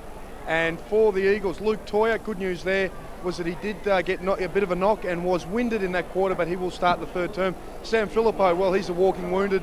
The calf's in trouble, the shoulder's in trouble, and I think for the Eagles, he'll be in trouble as well. And Sodas, look, I know your hair's not moving because of the hairspray, but what's the wind like down there? Well, Neil, fortunately, the hairspray is doing the treat nicely, but the breeze, it is favouring the team kicking to the left of screen. It did pick up during that second term in favour of the Eagles. It has died down a little bit at half-time, almost back to square regarding the breeze. Okay, thanks for that, Sodas. And Andrew, you haven't got that problem with the hair either, I see. Let's talk about the Eagles. Look, they're actually pretty impressive in that second term, weren't they? They managed to shut down the engine room of Centrals in the midfield. Yes, I was very disappointed by last week's effort. Talking to a couple of players during the week, they felt as though that they hadn't played enough footy. They only played 4 games in 6 weeks leading into pre-season, and then had to bye in the first round, hence they ran out of gas. But just coming to a big oval like Elizabeth, you would expect that they may fade away. Look, I hope from the Eagles' point of view, and being a bit biased that way, that they continue the work rate. Just as I said earlier, if Centrals keep getting the ball inside 50 27 times to 17, you'd expect they will win the game. Interesting you say that the Eagles thought they hadn't had enough footy. I know that Robert Pyman at South Adelaide, they played 3 or 4 trial matches and he thought that was too much footy. But we'll see what happens and how this one pans out at half-time. It's Centrals by 4 points, and here's Michael Maney to start the second half. Big second half coming up, SANFL round 3. Can the Eagles continue on their second term form? Umpiring has been terrific today. Another brilliant bounce. Schooler got it down. Mackenzie. A bit of the football, Mark Mackenzie, after having a year on the rookie list with Carlton. The number 57 slotted back into that high number for the Eagles. First goal important, you'd think, as far as the Eagles are concerned. Mackenzie working hard, kicked around the body. Passador just ran by it. Free kick will go to Skipworth. Passador breaks for him. Passador goes out wide, but the kick does go to Mackenzie. Mackenzie Just digs him in, goes forward, the kick, everyone left it, taken by Stokes. Good handball to Shirley. This could be the first for the Eagles. Shirley kicks a goal. No, a behind. They need to make the most of every foray forward, Andrew Rogers. And it is one aspect of Robert Shirley's game that really lets him down. He has a wonderful work rate, works hard on the 1%ers. He just can't quite finish off. It's what limits him playing more AFL footy. Paul Thomas with the job of bringing the ball back in for Centrals, given the hurry up by the umpires, and belts it long. Great kick down the middle of the ground looking for Schooler. O'Hara from behind punched it forward. Rugolo. Memories of how I heard Ron Fuller pronounce it once as Rugolo. Never mind. Let's call him Vinny. So Thomas from the back goes wide. There's a player lurking out there. Off to Hyde. Sends it off to Slade. Slade didn't have an option, so he decided to hold it up. Gee, they're good at this, Centrals. They hold it up well, and they get it into Symes, who in turn goes to full forward. Punch came from Hall. Well done by the Eagles. Now they'll take their turn with the ebb and flow of this match to break from defence down towards the wing. Powell, well, if he'd got that on, Stokes was in 30 or 40 metres of space, but the smother came, and as a result, out of bounds. Well done by Surgeon there in pitcher. Another look at this one. He just needed to push back harder off the mark and get back quickly, and then force Surgeon to either come over the mark or to give away a 50-metre penalty. Chris Gowans, ball in front. James Gowans threw it on the boot. Amazing, same haircut for both of the twins. Surprise, surprise. Taken by Bello. Bello with the right boot. Tries to curl it back around. Just faded away to the right. So behind each for the teams in this third term. And we saw wonderful strength there by Chris Gowans to stand up in 3 Eagles tackles and still get the ball forward. Just enabled Marco Bello there to have a sneaky shot at goal on his non-preferred foot. Now we play the waiting game again as McKenzie decides on an option. In the end, the option is to kick to himself and belt it long. Ball very long and very wide and just touched inside the boundary line. Coming across Prokopek, part of the zone, just punching the ball out of bounds. Big crowd here at Elizabeth. Perfect day for football. Magnificent conditions. Neil, huge ground. Neil, the benches for the second half. Central District's 418 games of experience between Arnold, Healy and Hopwood sitting down there. For the Eagles, Wigley, Merriman and Filippo, who probably won't return on the bench for the Eagles. 418 games. You've spent the half-time break on the calculator. I have, Neil. I've run out of fingers and toes. Well, the ball's at centre wing. Evenly matched these two sides through the first half. 4 points the difference. Central's leading. O'Hara and Schooler will go at it. O'Hara, number 43 for the Eagles, favoured by the throw-in. It was an awful throw-in, wasn't it? Ball scrambled forward. Skipworth over the ball. McKenzie tried to help him out. Krieg came in. Now McKenzie. Hand pass off to Inkster. Spun around and around, and I would have thought holding the ball. He took his time on the merry-go-round. Too long, said the umpire. So Elijah Ware to take the free kick. He's got a couple of players on this side of the ground. One of them, Sivanela. He's a long kick, Sivanela. This time he just props it in short, and that's why he should have gone long, because it was a shocking kick. Sikalella played on immediately. Heard the umpire call play on, immediately swung around and had a word to the umpire about that play on call. Surgeon shares it with Cochrane from just inside 50. Gets the ball inside the goal post. And I do not think there is a happy Justin Sikalella out there at the moment. He is still speaking to the umpire, Craig Doddridge, about that call as we watch that replay, Andrew. And beautifully well held handball there by Surgeon. Just made the Eagles player commit to him. And beautifully finished by Cochrane from just inside 50. It just gets inside the post so that Centrals get the all-important first goal of this third quarter. And importantly, it's Justin Sikalella's man to kick the goal, so that'll make him doubly happy. You think he might have let the umpire know that? Doesn't mind a chat, Justin. Big time. 10 points the difference. Centrals with the first goal of the third term. Knocked down. McKenzie went without it. Inkster thought he threw that one too. Second time he's been pinged. Free kick will go to Slade. Slade's been workmanlike today, as usual, for the Bulldogs. Had Hay on short. He's held onto it for a while, decides to kick it long. Cowan, Shell!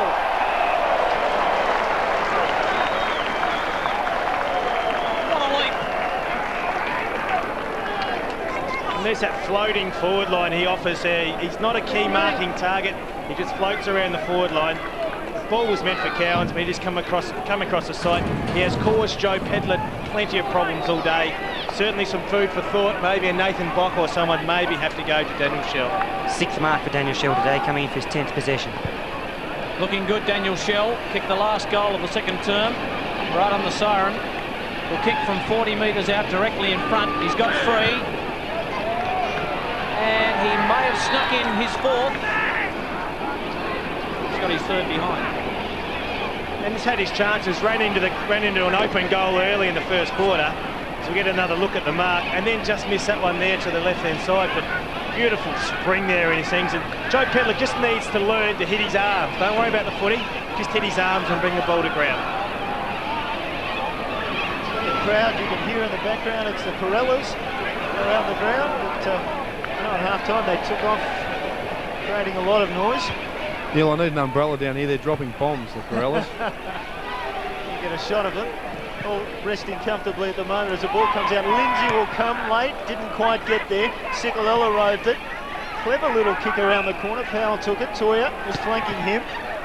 Down towards Colville. Showed great courage there. Colville didn't know what was coming in front of him. Inside he goes with a loose kick. Powell, good option to take and not the hand pass, but then he was too slow to dispose of it. Was wrapped up by Ware, who'll get the free kick. And look at them in the middle. Cochrane was one of them. Cochrane can run down as Slade takes the mark. They do this so well, Centrals. Out to the far side of the ground. Pedler came and spoiled that time. Prokopek wrapped it up. Cochrane around the body. Back towards the goals. And again, Braid from Sicolella took the mark. Chris Gowan's putting him under pressure. Back behind play, that's Powell.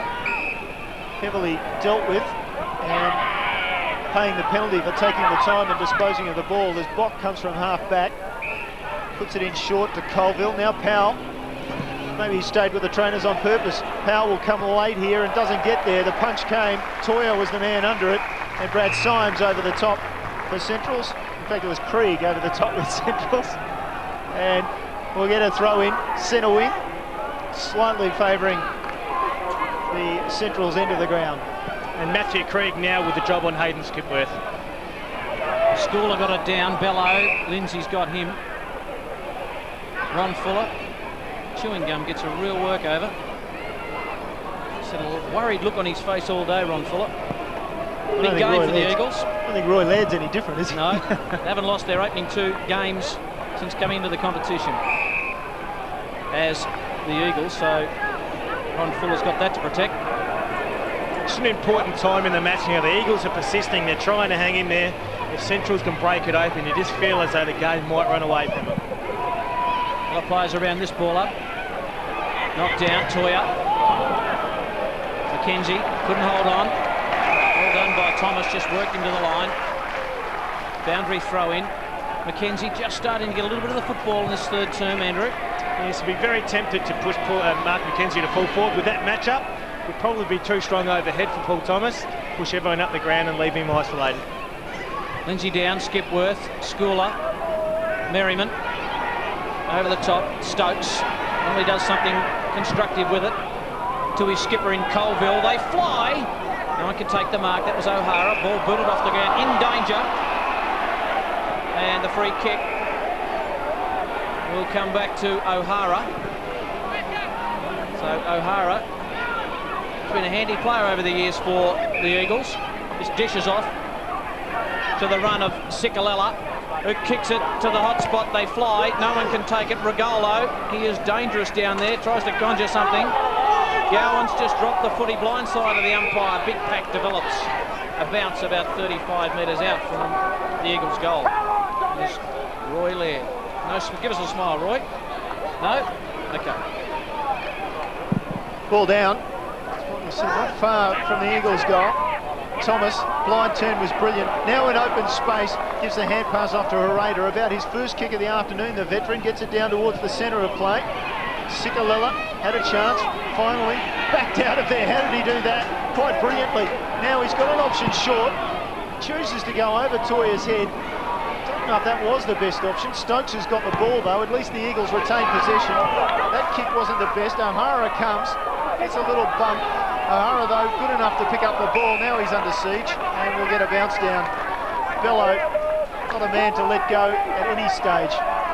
Roy Laird pushing Damien Arnold down to full forward and Nick Prokopek having a break. The shadow of that main grandstand here at Elizabeth. Bounce down and hook down towards Bello. Oh, tried to beat a man, could be in trouble. No, says the umpire. Umpire Doddridge. They are just so well structured around ball ups. You see there that Oftaheide came over the top, tapped it down to Bello. They just used the third jumper really well. And they go again. This time no third jumper. They take it away anyway through Gowans. The left foot talk, as you do, down towards half forward. Chris Gowans is at the foot of the pack. He's going to run down Sikalella, you'd think, whose vision was excellent. Found Lindsay. And then the skills found Bock. Well done by Pedler. Bock beats a man, then takes off. Still they're going awfully wide. Lindsay should eat this. In fact, O'Hara it is. Then off to Regolo inside half forward. Regolo's kick Passador went to ground. Left 4 on 1. And in actual fact, they'd be happy with a bounce down there. The Eagles, Inkster wrapped up. The Central District's backline do it better than anybody. They flood back in numbers, but the Eagles don't help themselves by not leaving any space for Tim Inkster to work with. Defensive times for the coach. Passador through the boot. It curls round. Off to Hyde. Just got the knuckles onto it and pumped it through for a behind. It's a pretty quiet day, Mark Passador. They haven't really noticed him a lot. Done a good job on him, but he's one influential player that the Eagles need to get in the game. Just 5 and 2 for Passador. Justin Sicalella's up to 23 possessions, 7 more than Jacob Surgeon, Marco Bello and Hayden Skipworth. Chris Gowans goes wide. Too wide, in fact. Again, just beating Brad Symes over the line. He's one of the players that Roy Laird alluded to earlier about having some, adding some enthusiasm with some younger players, etc. Brad Symes drafted number 30 in the 2003 national draft. He's going to be some player, very aerobically fit and quite a good mover. Lindsay manhandled Schooler, and now Schooler gets his own back, tackling Lindsay. So we'll get a bounce down, and Schooler just questioning the umpire about that particular tactic. 10 points the margin. Central's lead. Passador somehow got the hands free, but it's the Dogs who do it so well in close. The Gowans brothers. And then to Slade, down towards half forward to Ware. Inside to Cochrane, can share it with Ware again. He does. Ware off the left foot, just props it up. How easy is this? Healy can go on his left foot. And from 40 metres, Daniel Healy kicks. A minor score. As you notice where Daniel Healy started then and how hard he worked. He actually started the kick behind the play. And he worked his way down this grandstand wing with an opponent not anywhere near him. And eventually he was found in space by Elijah Ware, and characteristically he just didn't finish. Still just the one goal in this term, that kick by Cochrane at the 4.5 minute mark as Stokes goes short and finds his man in Shirley. Daniel Healy doesn't want to let go. Umpire bemused about all that, he's blown time on. Rob Shirley ends up being a handball to Toya, who's used the ball pretty well today, but not on that occasion, to Cochrane, who just chipped in. Short kick, not a good one. They'll clean it up. Toya tries to undo it all. Pedler got a call from Merriman, who shared it with Sikalella, who did well to get out of that lot. Got a free kick. He wants to go back and take his kick, Justin Sikalella. The umpire allows him to do so. Thought about switching, had Stokes to the grandstand side, but went to Merriman. Now Merriman just had to get it to Regolo, any old how, and he did. Regolo just back to Merriman, so they've just muffed it, the Eagles. Brilliant tackle by Chris Gowans. The umpire says, give it to me. The relentless pressure of the Bulldogs, you cannot finesse. And of course, just some couple of missed targets here. We saw Vinny Regolo try to come back inside on his right foot, and then just missed the handball back to Merriman. A lot of numbers taken by Symes.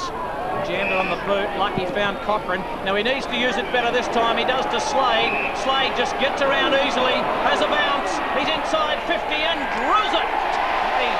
Slade just had a bounce, casual bounce, sized up the situation and drilled it. He got his first. And some good signs here for the Dogs. They're starting to run the ball forward. They've had their opportunities, and Matthew Slade with just pure pace. Hit it beautifully, had the bounce, just settled himself, kicked the goal. They're just winning the contests around the pack at the moment. The Eagles need to just get one clean. Now they pay for that mistake, as they had all the ascendancy there going through the midfield. Just a missed target by Vinny Regalo and Merriman. They pay the consequences. Matthew Slade well in the game as usual, 8 kicks, 6 handballs. Ball back in the middle. Stokes with an opportunity to get it out of there for the Eagles. And again, they just seem to break down across half forward, although this time Ellis managed the rove. Skipworth, oh, that was awkward. Hand pass wasn't the best. Skipworth gets it again, runs into Bello. Finished top 10 in tackling in the league last season, and that time no exception. Once he had him, didn't let him go. Just another example. I'm sure that they put pressure on, but just the Eagles missed targets. They were away, they had control of the footy. Just one handball, get it going, give it forwards an opportunity one-on-one. Regalo under pressure, or thrown to ground. Could have been a free kick. Umpire said play on. Still inside forward 50 for the Eagles. Hands go up, but the umpire says, no boys, I'll take it. And if you want a copy of this match or any of our Match of the Day videos, just ring that number, 8343-4601 during office hours. The Eagles through Stokes with another opportunity inside 50. They took it out and in again, and Lindsay backing back. Oh, played on, off the right foot. Oh, inspirational. Well, by more good luck than good management in the end, Lindsay gets it to foot the ball and kicks a goal for the Eagles. He's made that look easy, hadn't he? A good play. The Eagles are just persisting here, and Stokes gets the ball forward, and Lindsay just puts his big frame in the front. Looks as though he wanted to play on, took a couple of steps, and then suddenly realised, I'm in trouble here, I'm on my right foot, and I'm running towards goal, but nonchalantly just puts on his right foot. Very good goal for the Eagles to get. Just, they needed that just to re-establish himself in this game. That was Paul Lindsay's first kick today. What a beauty it was. Back in the centre, Eagles fight back, Passador. Can't get through. Sebanala wraps him up. Well, he just floated through there, Paul Lindsay, didn't he? And then, oops, I'm on my own here. There's a little bit of Andrew McLeod about that. He'll love you forever. Just a very little bit. It's the fact that the ball just went through for a goal, perhaps. And it was right foot. Ball knocked down by Arnold. Tabello has got Surgeon. Can the Doggies get one back? High kick by Surgeon. Oh, just getting his man out of the way was Shell. Cochrane couldn't get boot to ball. Paul got it to Pedler. Cicolella out to Colville. The kick had to be good and coughed it up again. They hold it up. Shirley's in there. Free kick. Go again, Shirley. It'll go to Thomas. Held without the football. Paul Thomas has got it. Couple of kicks out from goal, you'd think. Here's a long kick, Thomas. Getting back, Lindsay. He's going to have to stand his ground, and does. Lovely mark, doing his work across the half-back line, and also kicking goals, Paul Lindsay. There's a report there. There's a report, yeah. The Gowans, one of the Gowans boys, it might be James, I'm guessing, really.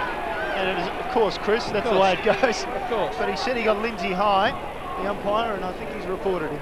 There is a history there too between Paul Lindsay and the Gowans twins. You know, early in the 2000-2001 season, they were very much antagonists towards each other. So it might have been just trying to square the ledger. Gowans twins, there's one for every occasion, isn't there? As long as the occasions are rough and tough. Oh, you've got to love them the way they play footy. They're hard at it. You can see there, they're in the umpire's face. They've been wonderful for the Central Districts over many years. And, you know, they're a bit like the Magpies, I suppose. Either you love them or you hate them. And out here at Elizabeth, they certainly love them. So it was James Gowans reported last week. This time we've got Chris in the book. They do everything together. They like to do things together, don't they? Michael, just while that report's taken place, Nathan Bock has moved right in deep into the forward line for the Eagles and taken Daniel Shell with him.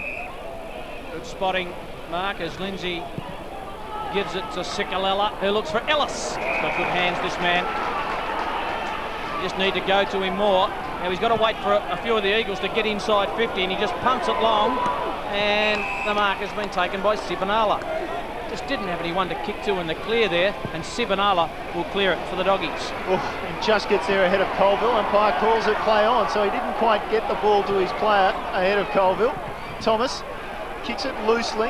Sikalella should wrap this up. He doesn't, and he overruns it. Cowan comes in and picks it up. He's in trouble. Sikalella hanging on for grim death on centre wing. This might get a little heated, this match. Brett O'Hara gets a break. Justin Sigalella's getting a lot of possessions, not really hurting Centrals with him because he's gaining them across the half-back flank.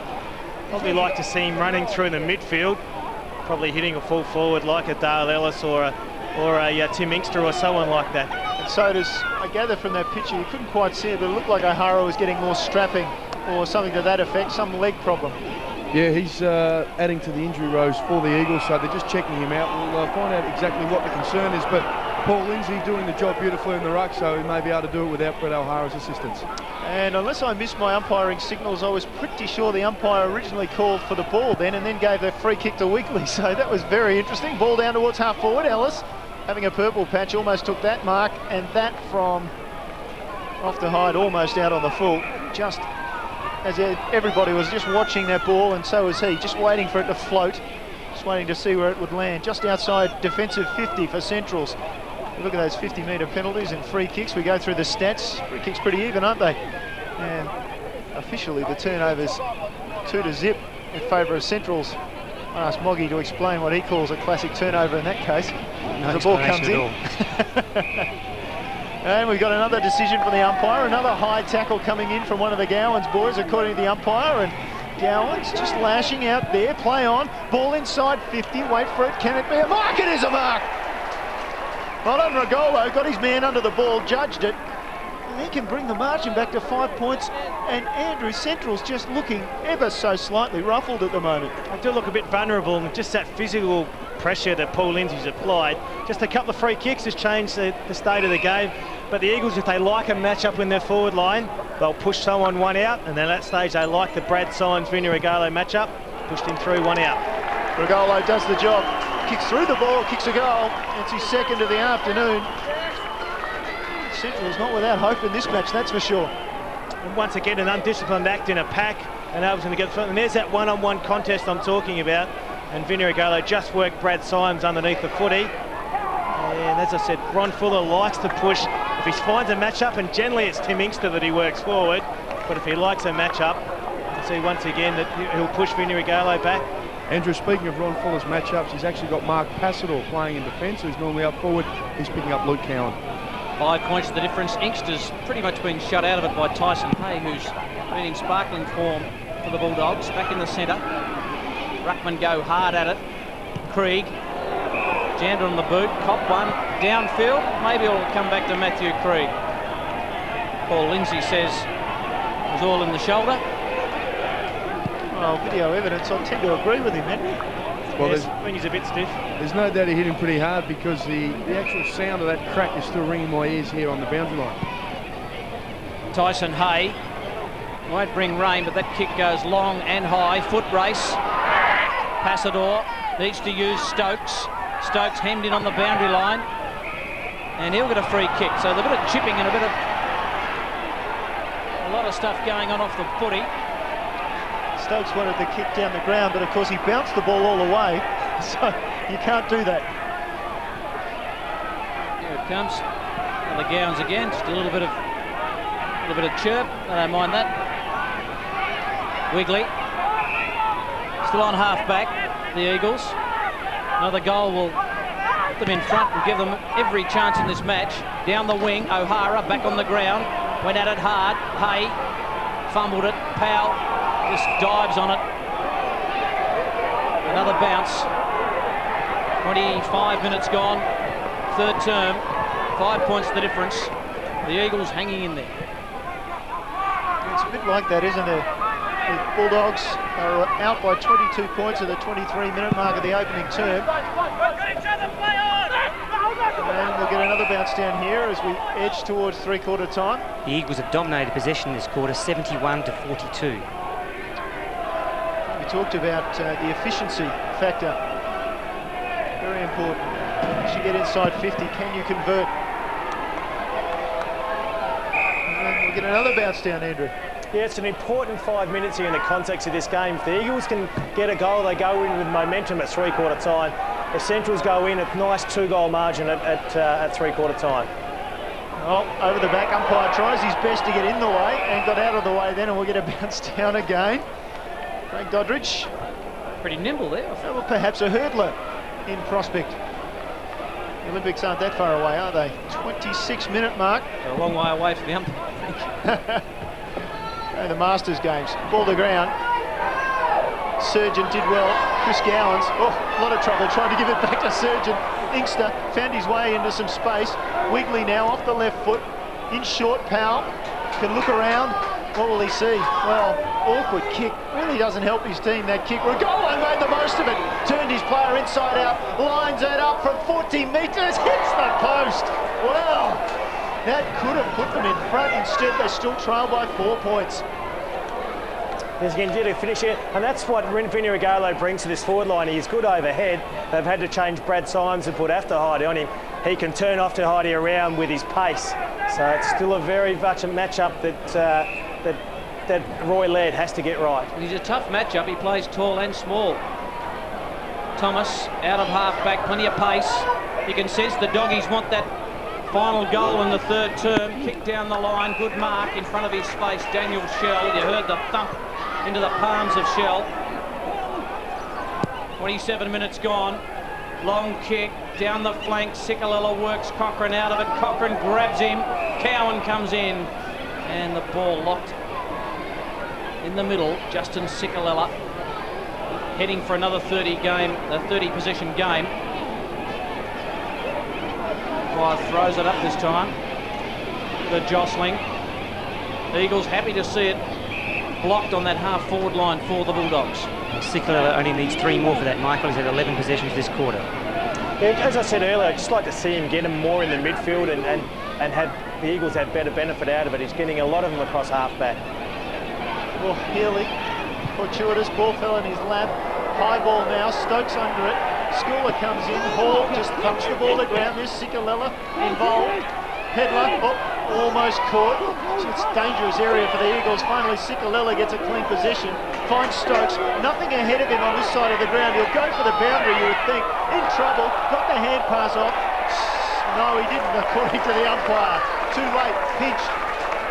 Where was the shepherd, Andrew Rogers? No shepherd there for Stokes. Yeah, I think it was a little bit late, but Scholar, a great chaser for a big fella to catch up. He chips in short, and just not probably the wisest move, but a wonderful chase there, but just a little bit more awareness by Matty Stokes. Yeah, just coming out of defence. Well, I don't know. Got the hand pass off as soon as he could. Once he realised he was gone, the umpire pinched him. Schooler slaps it down, Slade comes in, Robes, and is well wide with a kick out on the full, and Chris Gowans is saying, why didn't you hand pass over the top? I was there. Another chance for the Eagles to pinch a late goal. They have to move it fairly quickly, you would think. At half-back, mark taken by Shirley. Just motions that he's going to kick it long. We need to kick it quick as well, as we are about to tick into 29.5 minutes of this third term.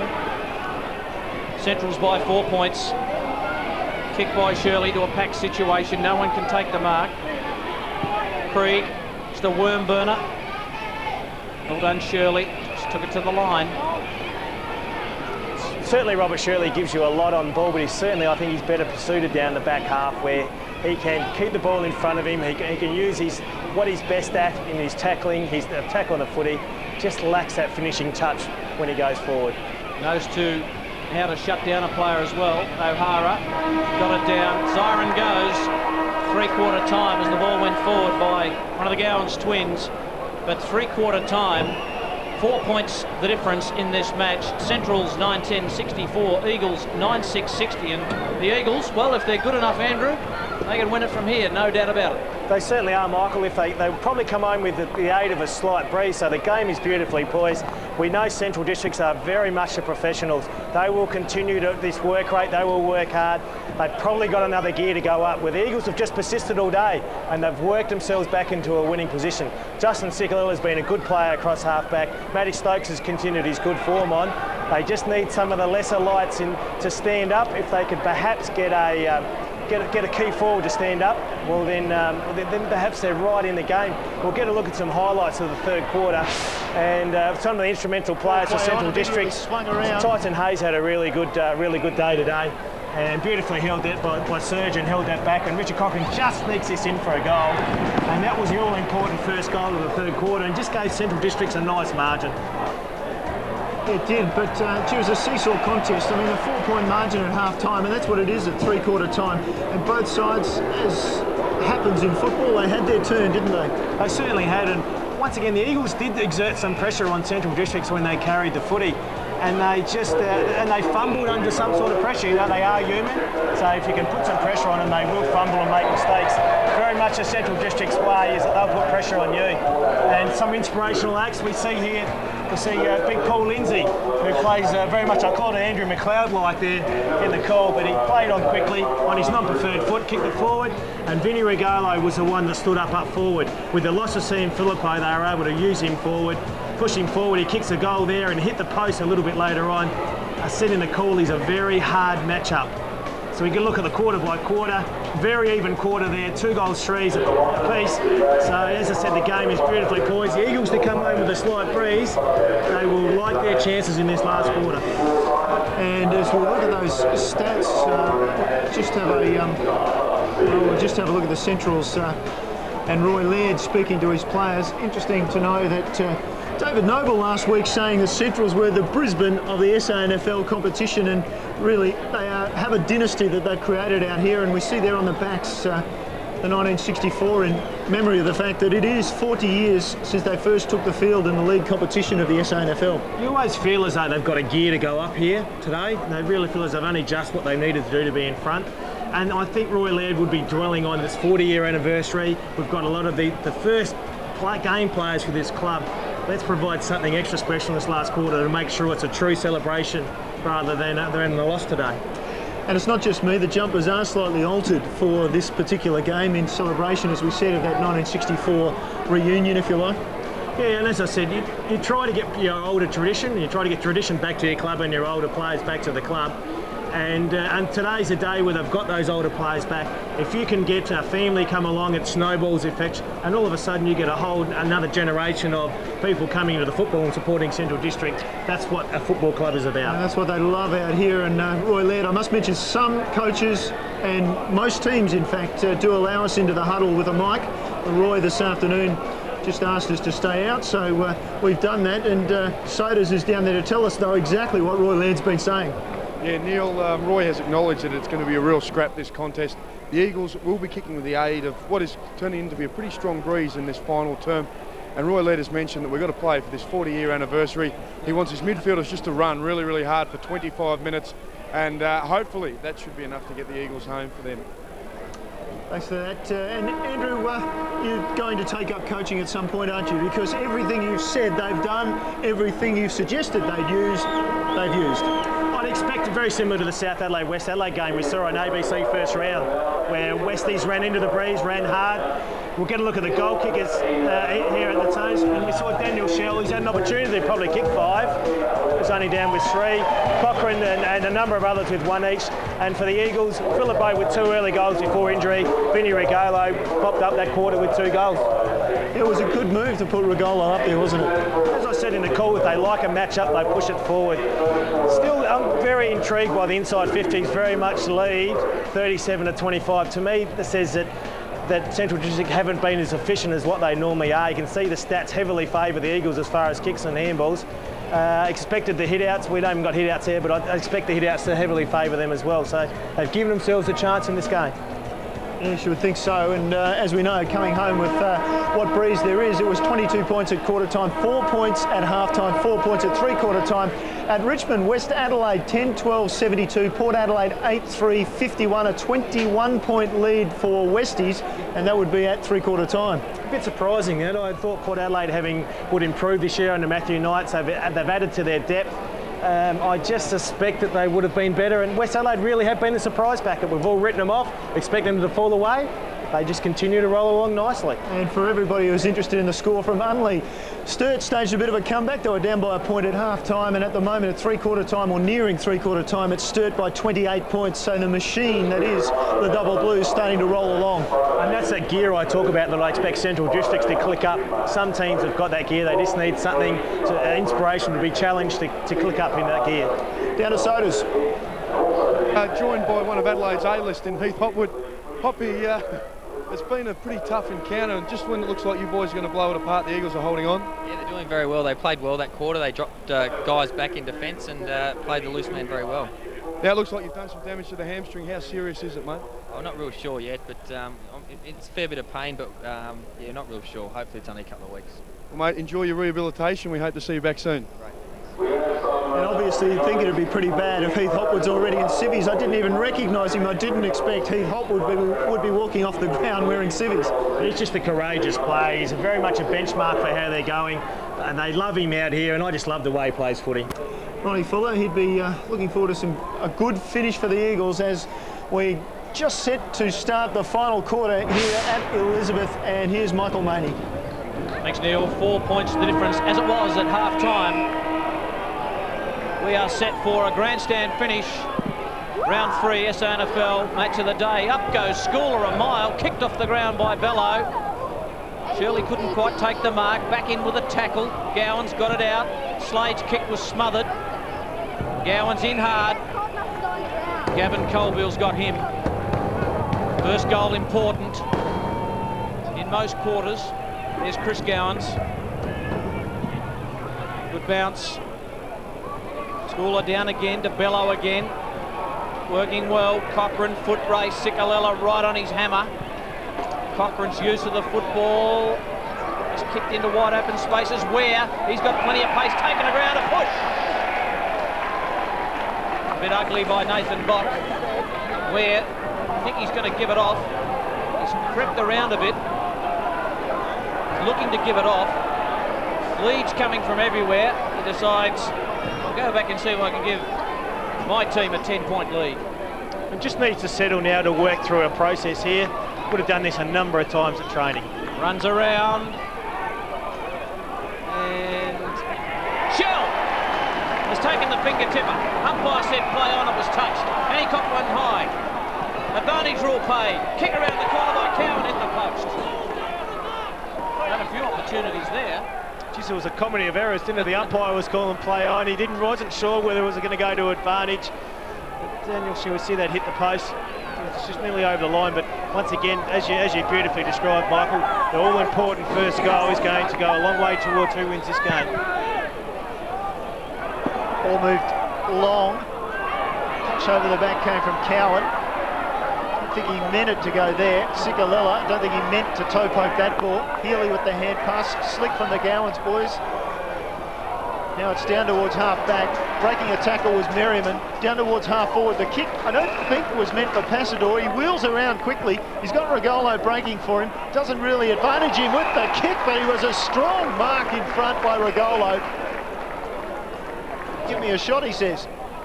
Strength, look at that. And there's that matchup that I talk about too. Probably a little bit too strong, a bit too seasoned there for Brad Sines. But the important thing from the Eagles here, they did move the ball quickly to one-on-ones.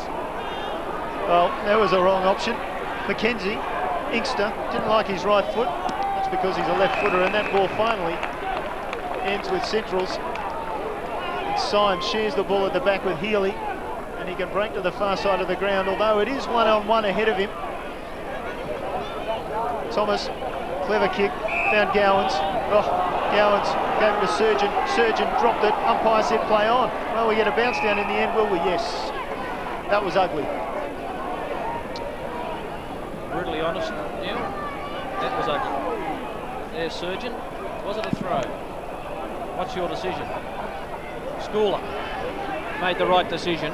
Knocked it out with it. Although towards an Eagles player. Taken by Inkster. Inkster. Just a kick forward. Ellis. Bello just runs it out of bounds.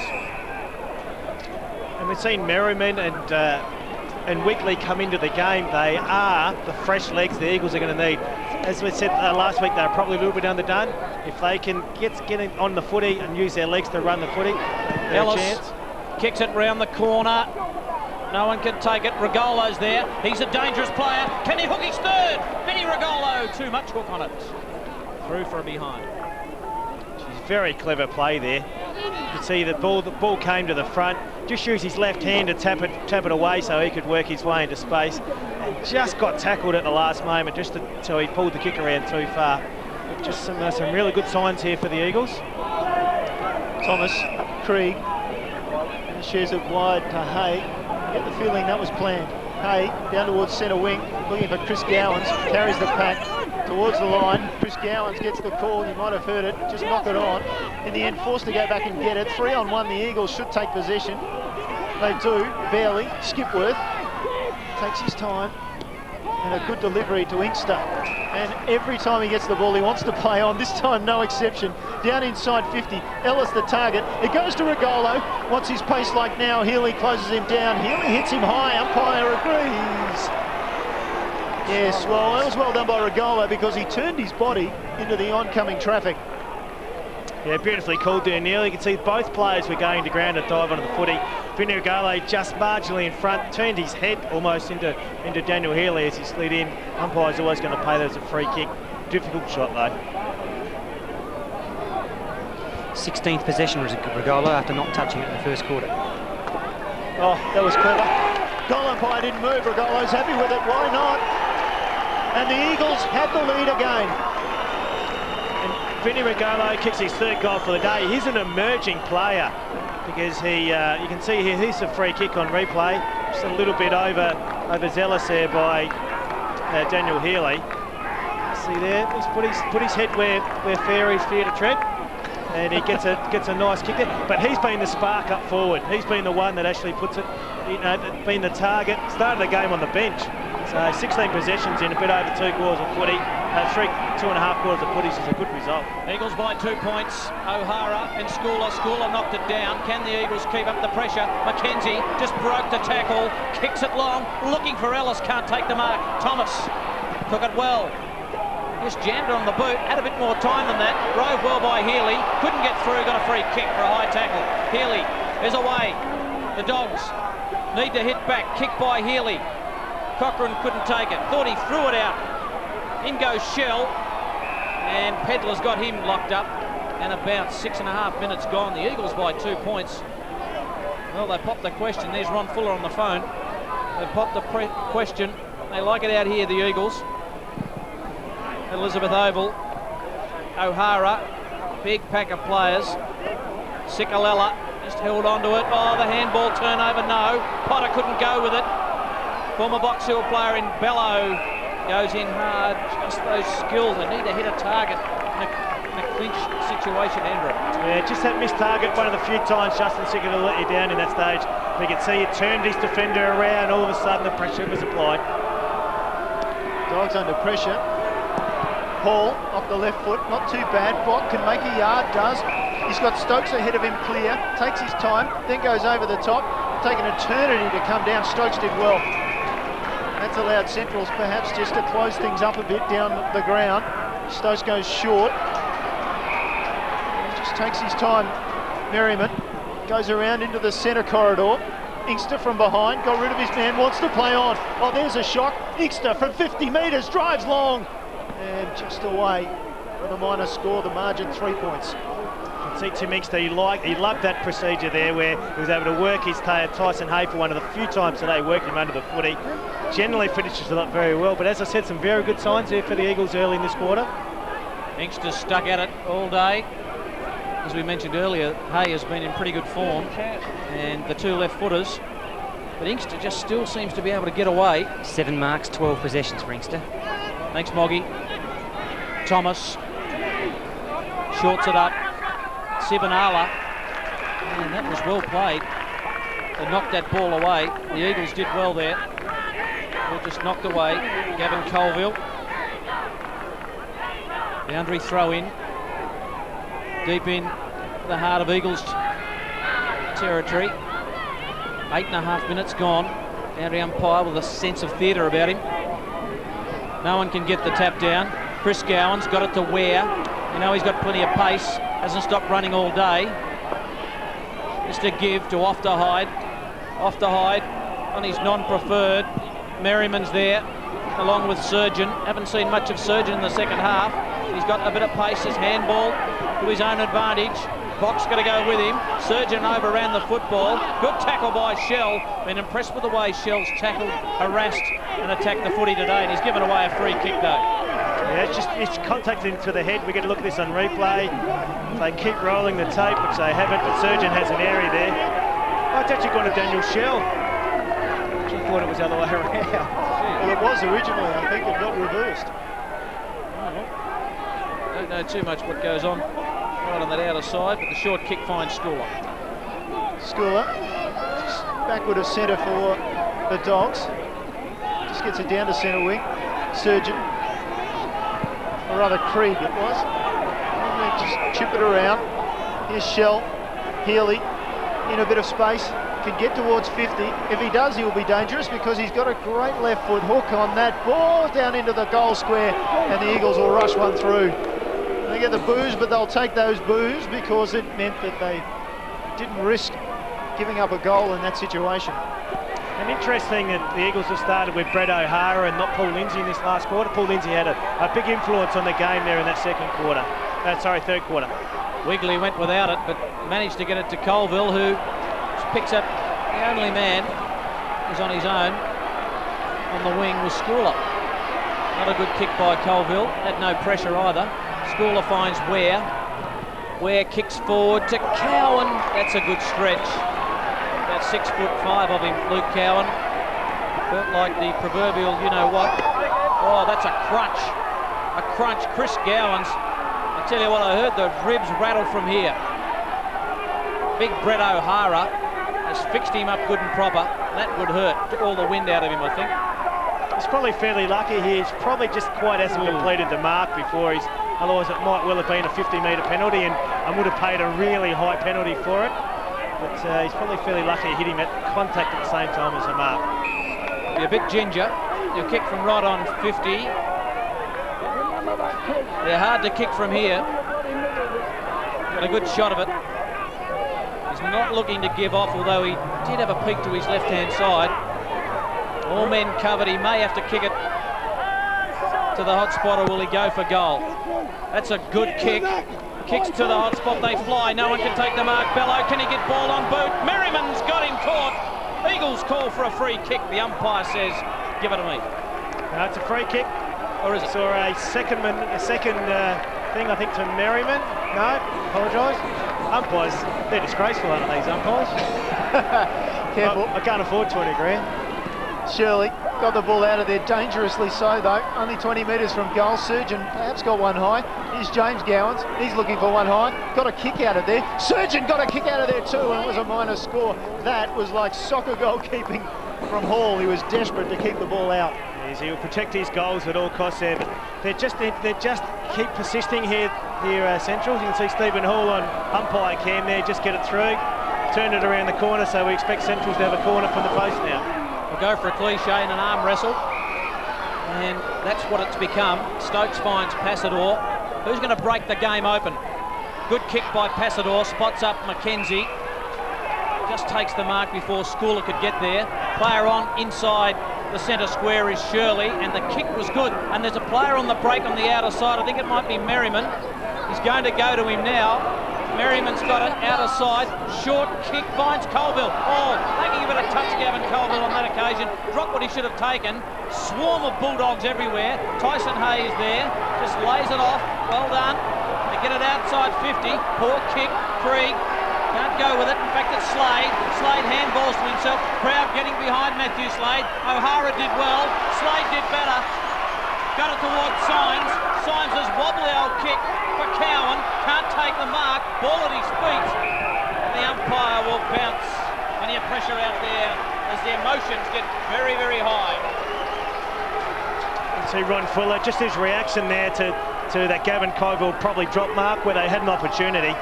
But just Brad Symes, as it goes forwards, kick it long to a 50-50, not short. Ball down, Stokes gets the ball eventually, ridden into the ground, Gowans. James Gowans. Yes, a stray little leg just across there. Very interesting. 1 point the margin, the Eagles up. Seems always the way between these two sides too, Andrew, that we get a low-scoring game. Yeah, generally they match up very well. Generally they won't let their midfield just run away free, and we're seeing it again today. There's one of the midfielders, Stokes, tackled by another of the midfielders, Chris Gowans. Get another bounce down just in front of the race. Sorry, Neil, the Eagles probably owe the doggies run for Simon Arnott's kick after the siren, so going back a couple of years ago. Yes, that was down at Woodville. Here's Bello, out of the traffic, got the ball forward. There's a finger breaker if you ever get to try and mark it. Didn't get that far, that ball was out, just inside the 50, before Shell was able to scoop the ball back into play. So once again, expect Centrals to try to bring this out the back. They'll try to have a third jumper, whether it be Gowans at the back here. He'll try to come over the top, work a set play and work it out the back. Whose turn is it to scoot around? It'll be Slade. Watch Slade. Making his way there. Gowans is going to jump. He's run free. Slade was in open territory. Bello puts it into the path of Slade. Can't get the ball. Cicolella read it best for the Eagles. Outside 50 with the kick. Lindsay, 2 grab. No. Can't pull it down. Krieg backed into trouble. Lindsay got out of there with the hand pass. It was smothered. Ball comes back. The Dogs work so hard in there, don't they? Gowans back to Healy on his natural left foot. Up inside the forward 50. Punch down will come from the Eagles. Roving talent there was James Gowans, surrounded by the Eagles. In comes Merriman. They should break free. They do break free. The Eagles are in space. Regolo's got the run of the football, needs a kind bounce, gets one. He's got Powell, decides to go to Lindsay. Poor option. And Powell on in the centre. McFarellis off the hide, took the mark, kick, Cicolella over the back, Merriman, Surgeon, the tackle. In comes Shirley, can't get through. Didn't have prior opportunity. Umpire says bounce. And the coach's booth to our right, there with Ronnie Fuller, is in danger of being broken open. I think it might have been that centering kick there by Vinny Regalo. He just didn't see after hide. It wasn't a bad kick. Just didn't see him out the corner of his eye. Ware, half distance kick, Slade. In goes Ware again. Just kicked it off the ground, followed it up. They blocked his run. Cochrane, quick hands, good give to Cowan. Cowan gave it back. Looking for Krieg. Krieg's kicked the Shell. Good play, Bulldogs. This is a man you would want to have the football. He's kicked 3 goals, 3, Daniel Shell, kicking 50-50. But we know he's a bit of a sharp shooter. And Daniel Shell. This is ninth. Sorry, Michael, this is 9th mark today, 16 possessions. Thanks, Moggy. To give Central District a 5-point lead. Will bring the absolute house down, you'd think.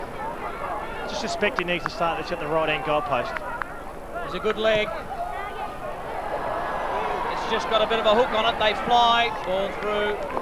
Or one behind. Scores are level. And the game is just crying out for someone to do an inspirational act and or be clean. You can see there is a number of fumbles under pressure. As you see Ron Fuller go to the phone. Just someone to be clean, to do something, hit a target, and the Cook will break this game right open. Eagles have had the lead since the 5-minute mark of this final term, but it's slowly being whittled away, and now it's all levelled up. Gowans misses the target with the hand pass. We'll get a bounce down. We'll get a bounce down at half-back for the Eagles. There's no real need to panic here. There's still a good 10 minutes left in the game. We're only at the 17.5-minute mark, so there's still plenty of time. Yeah, there's only 1 goal this quarter, though. Central's dominating still those inside 50s. The Eagles perhaps a little more efficient. You'd have to say that if you judge the scoreboard. As Mackenzie fights for it just away from the logo on centre wing. 17 minutes in, 68 apiece. 45 inside 50s for Central and 30 for the Eagles. The Eagles, from those 30 entries, have managed 18 shots on goal for 10-8. And Central's from 45 entries have managed 10 goals, 14. Sorry, try that again. 9 goals, 14. Scores are level. There's a bit of blood out there, and Lindsay will come off the ground. Vital time of the day for the Eagles. Matthew Krieger, no hesitation in pointing it out to the umpire, which it looked as good play. If he can get one of the key ruckmen off the ground, why not do it? Very clever from Lindsay. He was jogging towards the boundary, then suddenly realised Colville was coming on, and so he took his time to allow O'Hara to come from the forward line down to take this next ruck contest. Gavin Colville on the ground for the Eagles. Where over the back, it falls to Shirley. They build something here, the Eagles. A long kick by Shirley, they fly, no one can take the mark. Inkster taken out of the contest. And Symes was wrapped up by Colville. In comes Tyson Hay, the number 2 for the Bulldogs. 68 apiece, 19 minutes gone. And there's the problem with the third jumper. Elijah Ware went up into the third jumper, didn't get the ball forward. Down sat Robert Shirley, who was free in space, running towards Eagles goals. O'Hara knocked it down. They went without it. Stokes wearing like a glove with Symes. Worth happy to paddle to the line. Michael Roy-Laird bringing on Nick Prokopic up forward just to boost the firepower up there. Now Daniel Shell, Luke Cowan with the 3 talls. And Slade going off, so they've gone a bit taller. So it is by the looks of things. No doubt about that, Matty Slade getting a well-earned rest because he has been sensational today. Better workhorse. You're right, Mark. Important play this. Over the back, Arnold thumps it to Shirley. He threw it on the boot. It's a high kick. It's a behind as they just hit the lead, the Eagles, by that solitary point. Yeah, the value of just that point, will it turn out to be a winning point? If they kick a goal now and perhaps can get this kick out, nice 7-point margin means the Central's got to kick 2 goals. Ronnie Fuller, he's had all the emotions today, much more emotional than Roy Laird, his counterpart. A long kick in, looks for O'Hara. Stokes roped it well. Stokes underground, got it to Powell from 51 metres, just thumps it in long. Bock from the side, almost able to take a minor score, so they go 2 points up, the Eagles. Can you see the value if you win the kick out, if you're the attacking side, you win the kick out, well then you have got numbers left in the zone, and unfortunately for the Eagles, Powell couldn't quite finish. 15 minutes without a goal. The only goal of the quarter kicked by Regolo for the Eagles at the 5-minute mark of this term. Over goes Daniel Shell. We're used to him being that bottle blonde, but he's back to his original locks. Daniel Shell. Michael Paul Lindsay stalking the boundary line. He's got the turban on, getting rid of the blood that was behind the ear, so he'll return in a minute. Gav Colville coming off. Looking a bit like Herman Munster. We'll get a shot of Paul Lindsay in a moment. Boundary throw in. Arnold. He's got some important taps. Colville knows the importance of the next play. Couldn't get through. Wigley to Pedlar, who looks for Powell. Which way will it bounce? Gets a kind one. Gets around Healy. Powell pumps him inside 50. Looking for a mark from Bock over the back. Well done off the height. Backed himself. Got it to Hay. Hay under pressure. Got it to Symes. They're away, the Bulldogs. Well, they hurt on the rebound. They normally do. Symes kick not good. Taken by Powell. He's just got through some difficult traffic. Powell kicks it long. But getting back is Sibanala. Use of the football has hurt the Eagles a lot today. Sibanala just pushes out of half-back as a man in his zone. In Arnold, he's got to go. Can't take the mark. Skipworth is there. Krieg first there. O'Hara thought he was in his back. Sibanala works it to the line. Good work, Stokes, to come in and provide a bit of pressure as Slade warms up. Come back on. And they need his leg power. If he can get on the ground and run the footy and carry the footy, they're just wanting someone to do it, some sort of inspirational act, to take a risk, and the risk comes off. Well, then that could well determine this game. Funny, the runner from Ron Fuller heading out to see Luke Powell about his last couple of kicks. He just belted them inside forward 50 when he had an opportunity to do something more. Here's Hay breaking from the back, taking advantage of another kick, just locked him inside 50. Hay breaks, nothing much ahead of him, so he kicks it out to a 2-on-1. Paul, lovely little tap, Passador, inside he goes. Lindsay with the turban now. Now Ciccalella, he should use the ball well, he normally does. Ciccalella goes long and direct. Over the back the ball comes. Healy takes his time, assesses. Oh, not a lot of options, so he goes short. Nice kick in the end. I'll set up again. Symes with the ball. Centrals. 23-minute mark. Banging on. 2 points they trail by. Won't be a long quarter, Neil. Just the one goal. Only the one goal, indeed. As you said, the 5-minute mark. Regolo put his side in front by 2 points. The Eagles. And it's been point by point after that. Chris Gowans Well, I guess here that Centrals would know they only need one forward foray to be effective, and they've got this match. Ball down the wing, great mark by Cowan coming over the back. Wait on the umpires, they'll consult, but it was a mark, I'm sure. Oh no! Now how's that possible? If we get a replay, I'm sure he took one grab of that ball, and it's been called a throw-in. Crucial. Have a look at this. Oh well. That's a mark. Well, I thought so. Never mind, the angle could be deceiving. The boundary umpire was right there, and Lindsay will take a free kick after being thrown aside. Umpire Doddridge comes in and says it's Lindsay's free kick. Takes his time. No, 25. he doesn't. 25 metres. Oh dear. Now again, you get into the situation here that all the Eagles need is a good, effective forward foray, and they can take this game, Andrew. It's just possession footy now for the Eagles. Control the footy. Well, they haven't done it. They've built it in long. Oh, over the back. Bock can seal it. Bock has kicked a goal, and the Eagles are up by 8 points.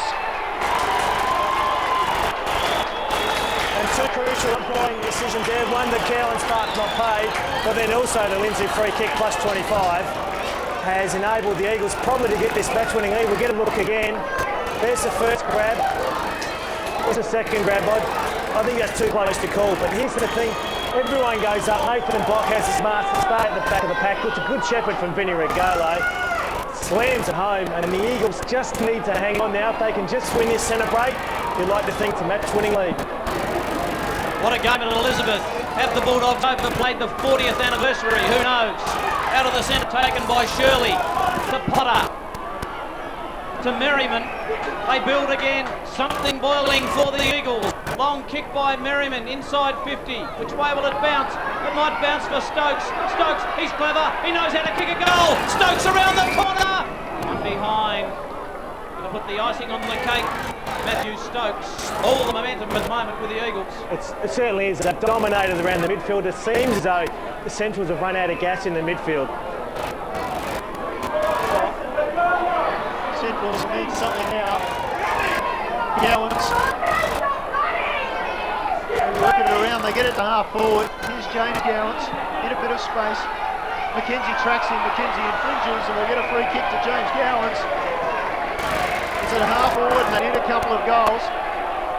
And Passador, who's gone forward, you just see off the ball there towards the 50, remonstrating with Prokopek. And the Eagles bench staff doing the job by not handing over the ball and waiting for the umpire to come and get it. Up towards the 50 line, good mark, good stretch. Skipworth opposed there to Krieg. They need a quick goal, Centrals, that's an understatement. Krieg goes inside 50, just sets the ball up. Cowan! Strong in the middle of the pack, shook off Joey Pedler and took a strong grab 25 metres out, knows the urgency, quickly back to have his shot on goal. It was just a beautiful way to kick there by Matthew Krieg. We see Ron Fuller, all he's trying to do is get his players back into space and create contest, but a beautiful way to kick by Matthew Krieg, and able to Cowans have a good jump at it. It's going to have a critical shot for goal. Critical, yes. This to bring the margin down to 3 points. Cowan lays back on the kick. Crucial decision for the goal umpire here. Wait on it. Minor score. Well, 27-minute mark, missing a goal from that sort of distance. Gee, it's crucial. It could well be the backbreaker now. The Eagles just need to hang on to the footy now, chip it around, just work the free players, take their time, almost go back into a stage where you make Centrals have to man them up. Siren is imminent. Yeah. High kick over to the back. Cowan knocked it down towards Slade, wearing off the gloves. Wegley. Slade did brilliantly well. Just threw it on the boot. They need a mark. The Bulldogs can't get it. Prokopek. It goes to Chris Cowan. Brilliantly smothered. Ricochets back to Krieg. Krieg uses James Gowans. They're giving a bit of ground to Cochrane, who threw it on the boot, but it's all Eagles. Sikalala takes the mark and wins an Academy Award. And he might get 25 as well. And it Conley couldn't be in better hands for the Eagles. He will milk the clock, he will wait, he will look sideways, forwards, backwards to see if he can find a free player. 23rd kick, 10 handballs as well. What a game by Sikalala the Pedlar. When you think that Sikalala could have been lost to the Eagles this year. Siren! The Eagles have done it.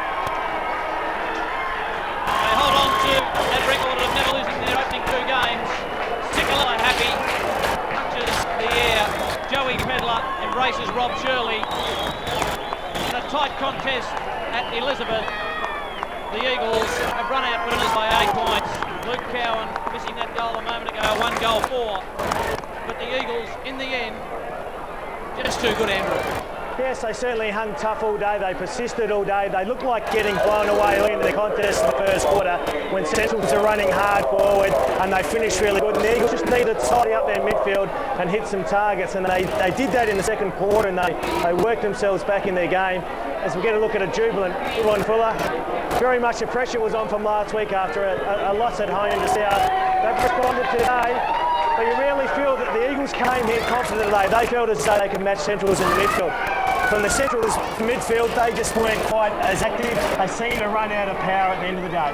And Matthew Stokes, one of those midfielders for the Eagles, is with Sodas.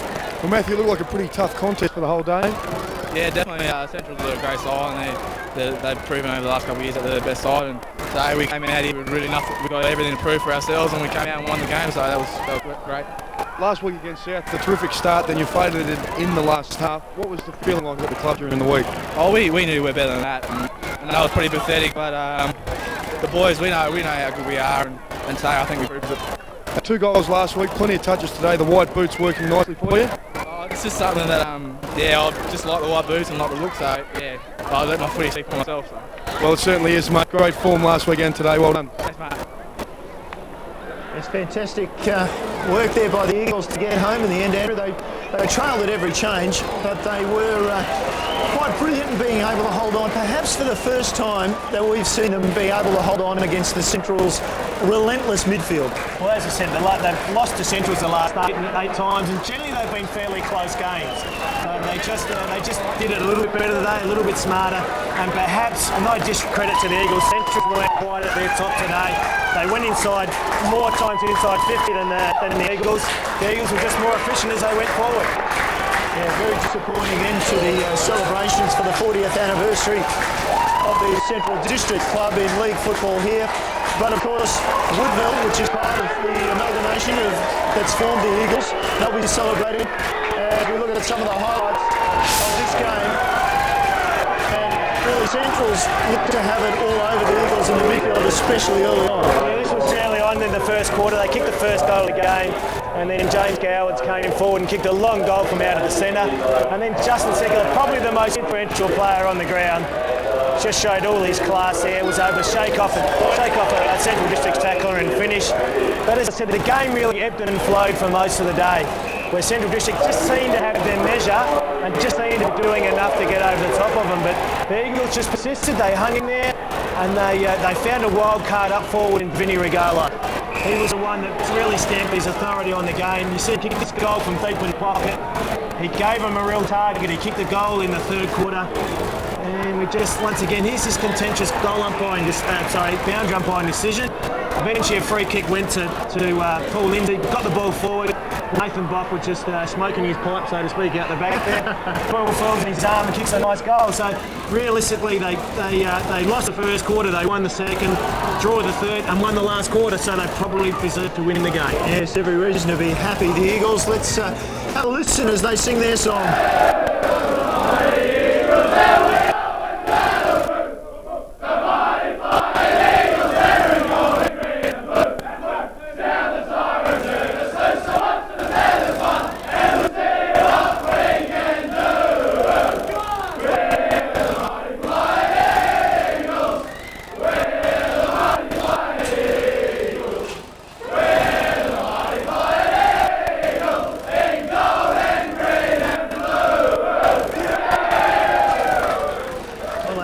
Flying Eagles this afternoon with an 8-point victory here at Elizabeth. We look at those goal kickers, Daniel Shaw. You mentioned Vinny Regalo. Look at that, 3 goals from him, and he was the wild card. We can say Daniel Shaw was providing a target up forward for Centrals, and Sam Philippo, until he went off, was the Eagles' target. Vinny Regalo was the one that suddenly stamped his authority on the game. So you get a look at the stats. Inside 50s are the one that stands out to me, 47 to 37. but also you have a look at the handballs and the kicks. They're fairly even, but at the end of the day, I reckon that Central probably feel as though they may have let this one slip. Yes. Well, scores from up the grounds, we should say, in addition to perhaps what is a bit of an upset this afternoon with the Eagles up by 8 points. West Adelaide beating Port Adelaide at Richmond by 18 points and Sturt over Glenelg by 35 points, and that was after the Double Blues trailed by 1 point at half-time. Sodas is down with the winning coach, Ronnie Fuller. Ron, you said before the game that you knew your best was good enough, and it certainly was today. Well, I still think we can get better. So when we do play good footy, we play pretty good footy, and certainly we persevered a lot more today.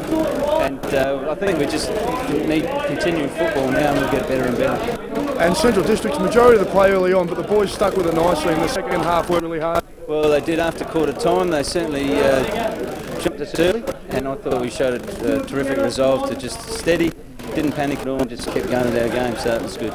And you gave Vinny Regolo the responsibility up forward in the second half, and he came through beautifully. Well, he's a very strong boy, Vinny, and he is hard to match up on. The little guys he's got a bit too much strength for, and the taller guys he's good at ground level. So, yeah, he did the job today. He could have finished a little bit better, but we'll work on that too. Well, thanks, Ron. Congratulations. Thanks, mate. Ronnie Fuller very happy with that result, no doubt. Next week we will be at Prospect as the resurgent North Adelaide takes on Port Adelaide.